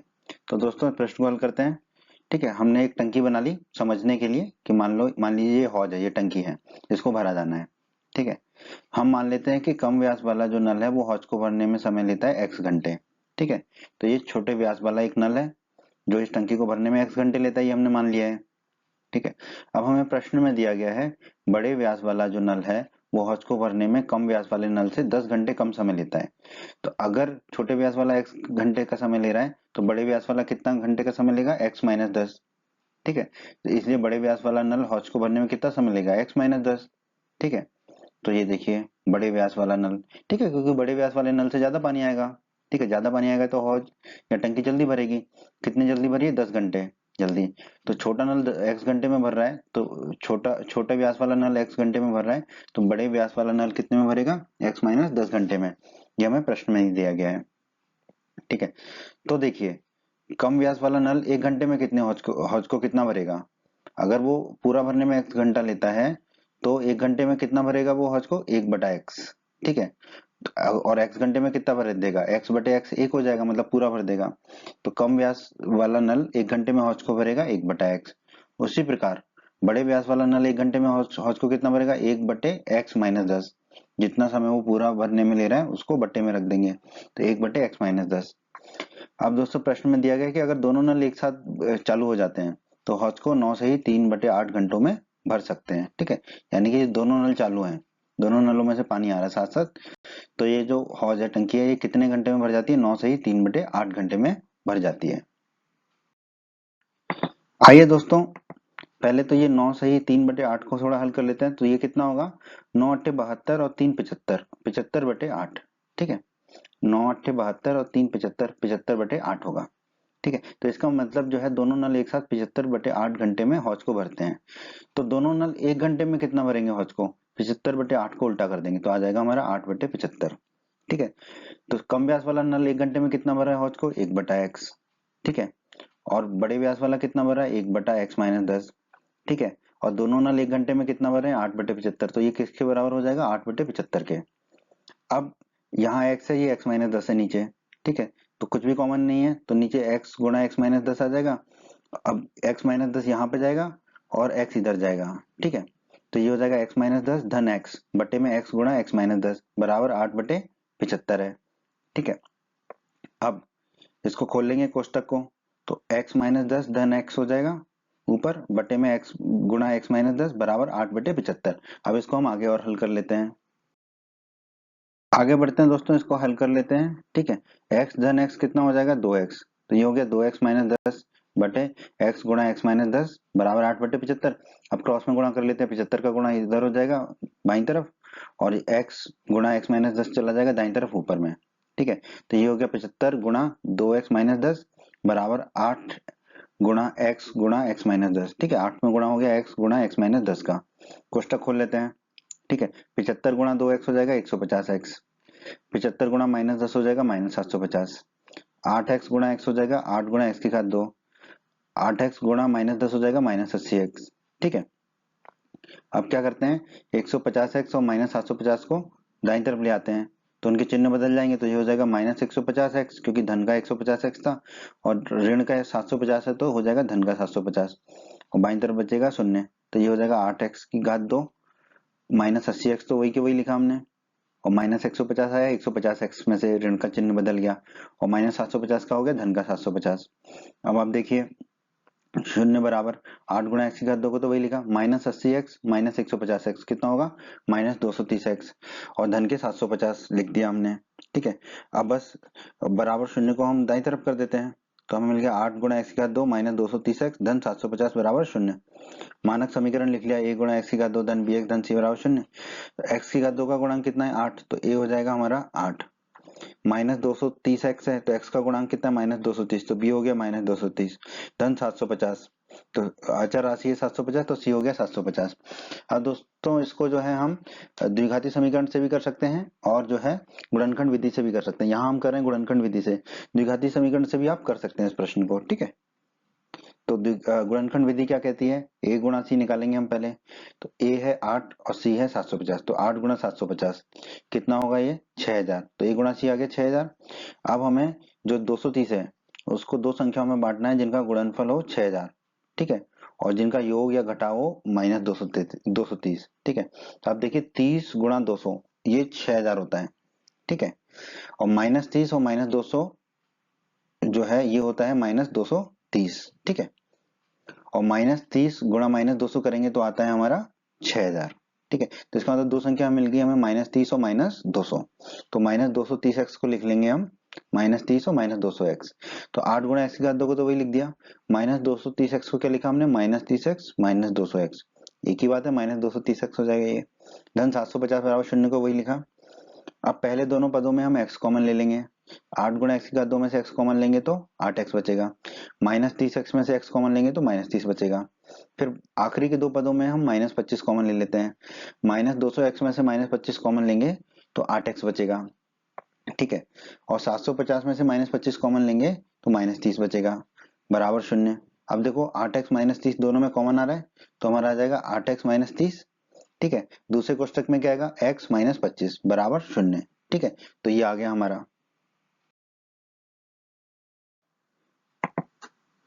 तो दोस्तों दो गुणनखंड मिल गए हमें, 8x -30 गुणा x -25 बराबर शून्य। इसका मतलब क्या है, या तो 8x -30 बराबर शून्य है या x -25 बराबर शून्य है। ठीक है, 8x -30 बराबर शून्य है तो -30 को दाईं तरफ ले जाएंगे तो 8x बराबर 30 हो जाएगा। अब 8 को दाईं तरफ ले जाएंगे तो बट्टे में चला जाएगा, तो x बराबर 30/8 हो जाएगा। 30 में 8 का भाग देंगे तो हमें x बराबर मिलेगा 3.75। और अगर x -25 बराबर शून्य है तो -25 को दाईं तरफ ले जाएंगे तो x बराबर हमें मिल जाएगा 25। ठीक है, तो x हमने माना था कम व्यास वाला नल हौज को भरने में समय लेता है, ठीक है, तो उसके दो मान आ रहे हैं 3.75 और 25। और बड़े व्यास वाला नल हौज को भरने में कितना समय ले रहा था x-10, तो x-10 निकाल लेते हैं दोनों स्थितियों के लिए। तो x-10 निकालेंगे तो x का मान पहले रखते हैं 3.75, तो 3.75 माइनस 10, ठीक है, ये आएगा -6.25। तो ऋण में समय तो नहीं लग सकता हौज को भरने में, ठीक है, तो ये इसलिए इसको हमने लाल से दिखाया। अभी इसकी चर्चा और करेंगे हम। x बराबर 25 रख देते हैं x-10 में, तो x-10 में x बराबर 25 रखेंगे तो 25 माइनस 10, 25 में से 10 गया तो मिलेगा हमें 15। तो दोस्तों हमने x और x-10 के मान रख दिए, ठीक है, तो ये ऋणात्मक आ रहा है हमारा 6.25, ठीक है, x-10 का मान, ठीक है। तो हम जानते हैं चूंकि नल का हौज को भरने में समय ऋणात्मक नहीं हो सकता, इसलिए जो है x-10 माइनस 6.25 नहीं होगा और x का मान 3.75 नहीं होगा। तो अगर x का मान 3.75 नहीं हो सकता तो x का मान कितना होगा 25। तो हमने माना था कम व्यास वाला नल हौज को भरने में x घंटे लेता है, ठीक है, तो कम व्यास वाला नल हौज को भरने में कितने घंटे लेगा 25 घंटे, क्योंकि x बराबर है 25। और बड़े व्यास वाला नल हौज को भरने में कितना समय ले रहा है x-10 घंटे, ठीक है, x-10, x की जगह 25 रखेंगे तो 25 माइनस 10 कितना आ जाएगा हमारा 15। तो बड़े व्यास वाला नल जो है हौज को भरने में कितना समय लेगा 15 घंटे, ठीक है, तो यही हमारा उत्तर होगा 25 घंटे और 15 घंटे। प्रश्न 10 में दोस्तों हमसे कहा गया है मैसूर और बेंगलोर के बीच 132 किलोमीटर यात्रा करने में एक एक्सप्रेस रेलगाड़ी सवारी गाड़ी से 1 घंटा कम समय लेती है, ठीक है, मतलब कि एक्सप्रेस रेलगाड़ी को 1 घंटा कम समय लगता है जितना समय सवारी गाड़ी को लगता है। मध्य के स्टेशनों पर ठहरने के समय को ध्यान में ना लिया जाए, ठीक है, ये कोई काम की चीज नहीं है। यदि एक्सप्रेस गाड़ी की औसत चाल सवारी गाड़ी की औसत चाल से 11 किलोमीटर प्रति घंटा अधिक हो तो दोनों रेलगाड़ियों की औसत चाल ज्ञात कीजिए। प्रश्न को हल करते हैं। हम मान लेते हैं सवारी गाड़ी की औसत चाल कितनी है x किलोमीटर प्रति घंटा, ये हमने मान लिया। हमें दिया गया है एक्सप्रेस रेलगाड़ी की औसत चाल सवारी गाड़ी की औसत चाल से 11 किलोमीटर प्रति घंटा अधिक है, ये प्रश्न में दिया गया हमें। तो एक्सप्रेस रेलगाड़ी की औसत चाल कितनी होगी, सवारी सवारी गाड़ी की औसत चाल से 11 किलोमीटर प्रति घंटा अधिक, यानी कि x-11। तो एक्सप्रेस रेलगाड़ी की औसत चाल कितनी आ जाएगी हमारी x-11 किलोमीटर प्रति घंटा, ठीक है। और कुल दूरी कितनी है, कुल दूरी दोनों कितनी तय कर रहे हैं 132 किलोमीटर। अब दोस्तों हम बचपन से पढ़ते आए हैं चाल बराबर दूरी बटे समय। चाल को जो है हम दाईं तरफ ले जाएंगे तो नीचे चला जाएगा, समय को बाईं तरफ ले जाएंगे तो ऊपर चला जाएगा, तो समय बराबर आ जाएगा दूरी बटे चाल, ठीक है।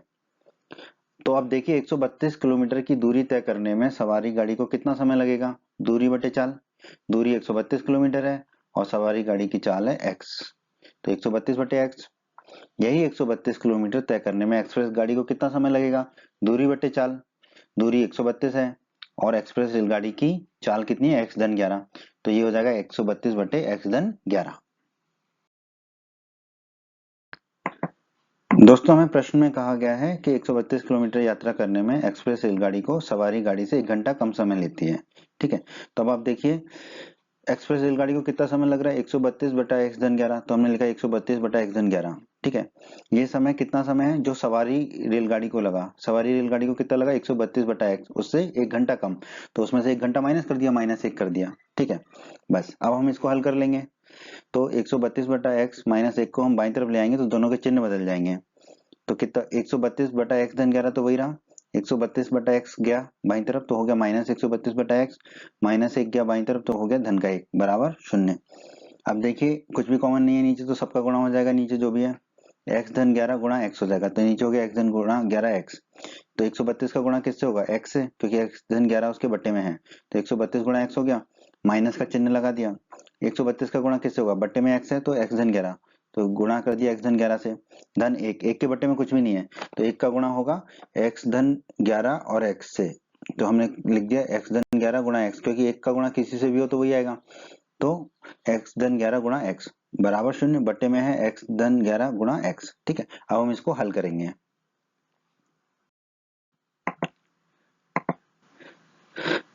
अब x-11 गुणा x को हम दाईं तरफ ले जाएंगे तो उसका 0 से गुणा हो जाएगा, ठीक है। अब 132 गुणा x कितना होगा 132x, माइनस 132 गुणा x होगा -132x, माइनस 132 गुणा 11 होगा -1452, ठीक है, वो 1452 1452, ठीक है, माइनस का चिन्ह है तो माइनस का चिन्ह, ठीक है। धन x गुणा x होगा x की घात 2, धन 11 गुणा x होगा 11x बराबर शून्य का गुणा होगा x धन 11 गुणा x से, ठीक है। अब ये 132x धन का है, ये 132x ऋण का, ये कट जाएगा आपस में, ठीक है। तो क्या बचेगा, माइनस 1452 धन x की घात 2 धन 11x बराबर शून्य का गुणा किसी से भी करो तो शून्य ही प्राप्त होगा, ठीक है। अब बस इसको x की घातों के घटते क्रम में लिख लेंगे, तो ये x की घात 2 धन 11x माइनस 1452 बराबर शून्य, ठीक है। अब हम मानक द्विघात समीकरण लिख लेंगे, a गुणा x की घात 2 धन bx धन c बराबर शून्य। x की घात 2 का गुणांक कितना है यहाँ पर 1, तो a बराबर हो जाएगा 1, धन 11x तो x का गुणांक है 11 तो b बराबर हो जाएगा 11, माइनस 1452 अचर राशि है, माइनस 1452 तो c हो जाएगा माइनस 1452। अब हम द्विघाती सूत्र जानते हैं, x बराबर minus B plus minus under root B square minus 4ac बटे 2a, abc की मान रख देते हैं सब यहाँ पर।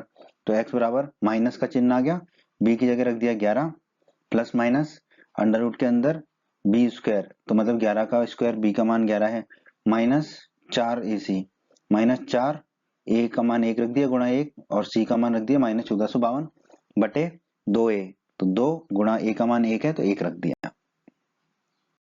को आगे हल कर लेते हैं, तो x बराबर कितना होगा माइनस 11 लिख दिया, प्लस माइनस लिख दिया, अंडर रूट लगा दिया, 11 का वर्ग हो जाएगा 121 और ये माइनस है ये माइनस है तो ये माइनस माइनस प्लस हो जाएगा, 4 गुणा 1 4 होता है और 4 गुणा 1452 ये होगा आपका 5808, ठीक है। बट्टे में 2 गुणा 1 है तो बट्टे में हो जाएगा 2, ठीक है। अब इसको और हल कर लेते हैं, माइनस 11 तो लिख दिया, प्लस माइनस लिख दिया, अंडर रूट 121 जोड़ेंगे 5808 में तो आपका आएगा 5929 बटे में 2 है ही, 5929 जो का अंडर रूट लेंगे तो आपको आएगा 77, तो आपको x बराबर मिलेगा माइनस 11 प्लस माइनस 77 बटे 2।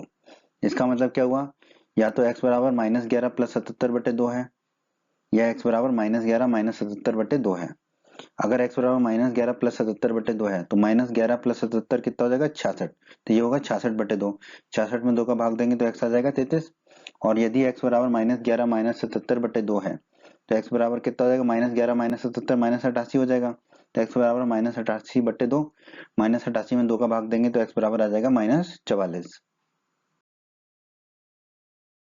तो दोस्तों हमारे x के दो मान आ गए 33 और माइनस 44, और हमने माना था कि सवारी गाड़ी की औसत चाल है x किलोमीटर प्रति घंटा, ठीक है। तो सवारी गाड़ी की जो चाल है वो ऋणात्मक नहीं हो सकती, इसका मतलब x जो है माइनस 44 के बराबर नहीं होगा, तो x का मान कितना होगा 33 होगा। तो सवारी गाड़ी की औसत चाल x है तो वो कितनी होगी 33 किलोमीटर प्रति घंटा, x बराबर 33। और एक्सप्रेस रेलगाड़ी की औसत चाल कितनी है x धन 11, तो x धन 11 कितना होगा, x की जगह रखेंगे 33 तो 33 धन 11, ठीक है। 33 धन 11 कितना होगा 44, तो एक्सप्रेस गाड़ी रेलगाड़ी की औसत चाल आ जाएगी 44 किलोमीटर प्रति घंटा। तो यही हमारा उत्तर होगा दोस्तों, सवारी गाड़ी की औसत चाल 33 किलोमीटर प्रति घंटा और एक्सप्रेस रेलगाड़ी की औसत चाल 44 किलोमीटर प्रति घंटा। प्रश्न 11 में दोस्तों हमें दिया गया है दो वर्गों के क्षेत्रफलों का योग 468 मीटर स्क्वायर है और यदि उनके परिमापों का अंतर 24 मीटर है तो दोनों वर्गों की भुजाएं ज्ञात कीजिए। तो दोस्तों मान लेते हैं कि जो बड़ा वर्ग है उसकी भुजा है x मीटर, क्योंकि वर्ग की सभी भुजाएं समान होती हैं, और छोटे वर्ग की भुजा मान लेते हैं y मीटर। अब दोस्तों हमें प्रश्न में दिया गया है कि दोनों वर्गों का क्षेत्रफलों का योग कितना है 468 मीटर स्क्वायर।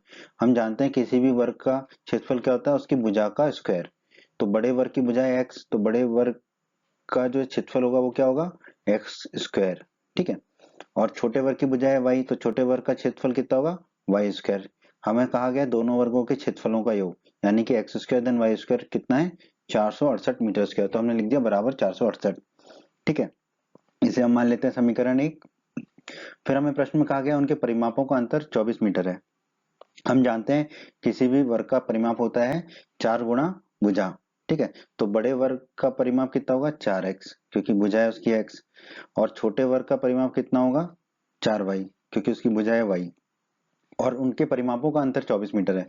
तो 4x माइनस 4y कितना हो जाएगा 24, ठीक है। परिमापों का अंतर बड़े वर्ग के परिमाप में से छोटे वर्ग के परिमाप को घटाएंगे तो हमें मिलेगा 24। अब 4x माइनस 4y में 4 कॉमन आ रहे हैं तो हमने 4 कॉमन लिया, 4x में से 4 कॉमन लिया तो x बचा, माइनस 4y में से 4 कॉमन लिया तो माइनस y बचा, बराबर 24। 24 में से 4 को भाग देंगे तो 6 बचेगा, तो x माइनस y हमें मिल जाएगा 6, ठीक है। अब ये माइनस वाई को दाईं तरफ ले जाएंगे तो धन का वाई हो जाएगा, तो एक्स बराबर कितना हो जाएगा 6 धन वाई। इसे हम मान लेते हैं समीकरण 2। अब x बराबर 6 धन y जो है, इसका मान x का मान 6 धन y हम समीकरण 1 में रख देते हैं x का मान। ठीक है, तो ये x स्क्वायर धन y स्क्वायर बराबर 468 है, x की जगह हम रख देंगे x स्क्वायर धन y स्क्वायर बराबर 468 है, तो x की जगह रख देंगे 6 धन y। तो हम यहाँ x की जगह रख दिया 6 धन y, तो ये हो गया 6 धन y का होल स्क्वायर धन y स्क्वायर बराबर 468, तो पहले से ही है। दोस्तों इस समीकरण को आगे हल कर लेते हैं। अब 6 धन y का होल स्क्वायर, ये किस रूप का है, a धन b का होल स्क्वायर के रूप का है। a धन b का होल स्क्वायर होता है a स्क्वायर धन b स्क्वायर धन 2ab। तो यहाँ पर a हो जाएगा 6 और b हो जाएगा y। तो ये क्या हो जाएगा 6 का स्क्वायर धन y का स्क्वायर धन 2 गुणा 6 गुणा y। धन y का स्क्वायर तो पहले से ही है, बराबर 468 लिख दिया। 6 का स्क्वायर हो जाएगा हमारा 36, y का स्क्वायर धन y का स्क्वायर, ये दोनों कितने हो जाएंगे 2 गुणा y का स्क्वायर। 2 गुणा 6 12 गुणा y हो जाएगा 12y बराबर 468। अब ये 468 को हम बाईं तरफ ले आएंगे तो ऋण का हो जाएगा, और y की घटती घातों के क्रम में इसको लिख देते हैं। तो 2 गुणा y की घात 2 धन 12y धन 36, ये माइनस 468 होगा क्योंकि ये बाईं तरफ गया 468 बराबर 0। अब 2 गुणा y की घात 2 तो वही रहेगा, धन 12y भी वही रहेगा। 36 माइनस 468 हो जाएगा हमारा माइनस 432 बराबर 0। अब इन सब में 2 कॉमन आ रहा है तो हम 2 कॉमन ले लेते हैं। 2 कॉमन लिया, 2 गुणा y की घात 2 में से 2 कॉमन लिया तो बचा y की घात 2 धन 12y में 2 कॉमन लिया तो बचा 6y माइनस 432 में से 2 कॉमन लिया तो बचा माइनस 216 बराबर 0। अब ये 2 दाईं तरफ जाएगा बटे में, तो 0 के बटे में कुछ भी जाए तो 0 ही बचता है। तो हमें मिलेगा y की घात 2 धन 6y माइनस 216 बराबर 0। ठीक है, मानक समीकरण लिख लेते हैं। अब ये मानक समीकरण हमने चर y में लिखा है, a गुणा y की घात 2 धन by धन c बराबर 0। y की घात 2 का गुणांक कितना है यहाँ पर 1, तो a बराबर हो गया 1 धन 6y, y का गुणांक है 6 तो b हो जाएगा 6 माइनस 216 अचर राशि है माइनस 216, तो c हो जाएगा माइनस 216। अब हम जानते हैं द्विघाती सूत्र क्या होता है हमारा, y बराबर minus B plus minus under root B square minus 4ac बटे 2a। abc के मान रख देते हैं। y बराबर कितना हो जाएगा, माइनस का चिन्ह b की जगह रख दिया 6, फिर प्लस माइनस का चिन्ह लगा दिया अंडर रूट बी स्क्वायर मतलब कि 6 का square minus 4ac minus 4, a की जगह रख दिया a की जगह 1 रख दिया और c की जगह रख दिया माइनस 216 बटे 2a, 2 गुणा 1 क्योंकि a का मान 1 है। अब इसको हल कर लेते हैं हम। ठीक है, तो y बराबर माइनस 6 प्लस माइनस का चिन्ह लगाया अंडर रूट के अंदर, 6 का वर्ग हो गया 36। अब ये देखिए ये माइनस है ये माइनस है तो ये हो गया प्लस, 4 गुणा 1 तो 4 ही रहेगा, फिर 4 गुणा 216 ये हो जाएगा 864। ठीक है, बटे में 2 गुणा 1 हो जाएगा 2। इसको और हल कर लेते हैं। y बराबर माइनस 6 को वही लिखा प्लस माइनस रखा। ठीक है, 36 धन 864 ये हो जाएगा 900, तो अंडर रूट 900 हो गया बटे 2। अंडर रूट 900 कितना होता है 30, तो y बराबर आ जाएगा माइनस 6 प्लस माइनस 30 बटे 2। इसका मतलब क्या हुआ, या तो y का मान माइनस 6 प्लस 30 बटे 2 है, या y का मान माइनस 6 माइनस 30 बटे 2 है। ठीक है, दोनों से हल कर लेते हैं। माइनस 6 प्लस 30 कितना होगा 24, तो y बराबर हो गया 24 बटे 2। 24 में 2 का भाग देंगे तो y बराबर आ गया 12। और यदि y बराबर माइनस 6 माइनस 30 बटे 2 है, तो माइनस 6 माइनस 30 कितना हो जाएगा माइनस 36, तो y बराबर माइनस 36 बटे 2। माइनस 36 में 2 का भाग देंगे तो y बराबर आ जाएगा माइनस 18। तो दोस्तों y बराबर 12 आ गया, y बराबर माइनस 18 आ गया। हमने छोटे वर्ग की भुजा मानी थी y। ठीक है, तो पर हम जानते हैं वर्ग की भुजा ऋणात्मक नहीं हो सकती, तो y नहीं होगा बराबर किसके माइनस 18 के, तो y बराबर कितना आना चाहिए हमारा 12। ठीक है, इसका मतलब छोटे वर्ग की भुजा कितनी होगी 12 मीटर। ठीक है, बड़े वर्ग की भुजा कितनी मानी थी हमने x, और x समीकरण 2 में कितना था 6 धन y। ठीक है, तो बड़े वर्ग की भुजा हो जाएगी x बराबर 6 धन y, 6 y की जगह रखेंगे हम 12। ठीक है, तो ये हो जाएगा 6 धन 12, 6 धन 12 कितना होता है 18, तो बड़े वर्ग की भुजा आ जाएगी हमारी 18 मीटर। तो यही होगा हमारे इस प्रश्न का उत्तर, छोटे वर्ग की भुजा 12 मीटर और बड़े वर्ग की भुजा 18 मीटर। उम्मीद करता हूं दोस्तों आपको हमारा ये वीडियो पसंद आया होगा। आप हमारे YouTube चैनल को सब्सक्राइब करें, इस वीडियो को लाइक करें, इस वीडियो को शेयर करें और अपने सभी हिंदी माध्यम के दोस्तों को हमारे चैनल के बारे में और हमारे वीडियो के बारे में बताएं, ताकि हिंदी माध्यम के अधिक से अधिक छात्र हमारे चैनल और वीडियोस का अधिक से अधिक लाभ ले सकें। धन्यवाद दोस्तों।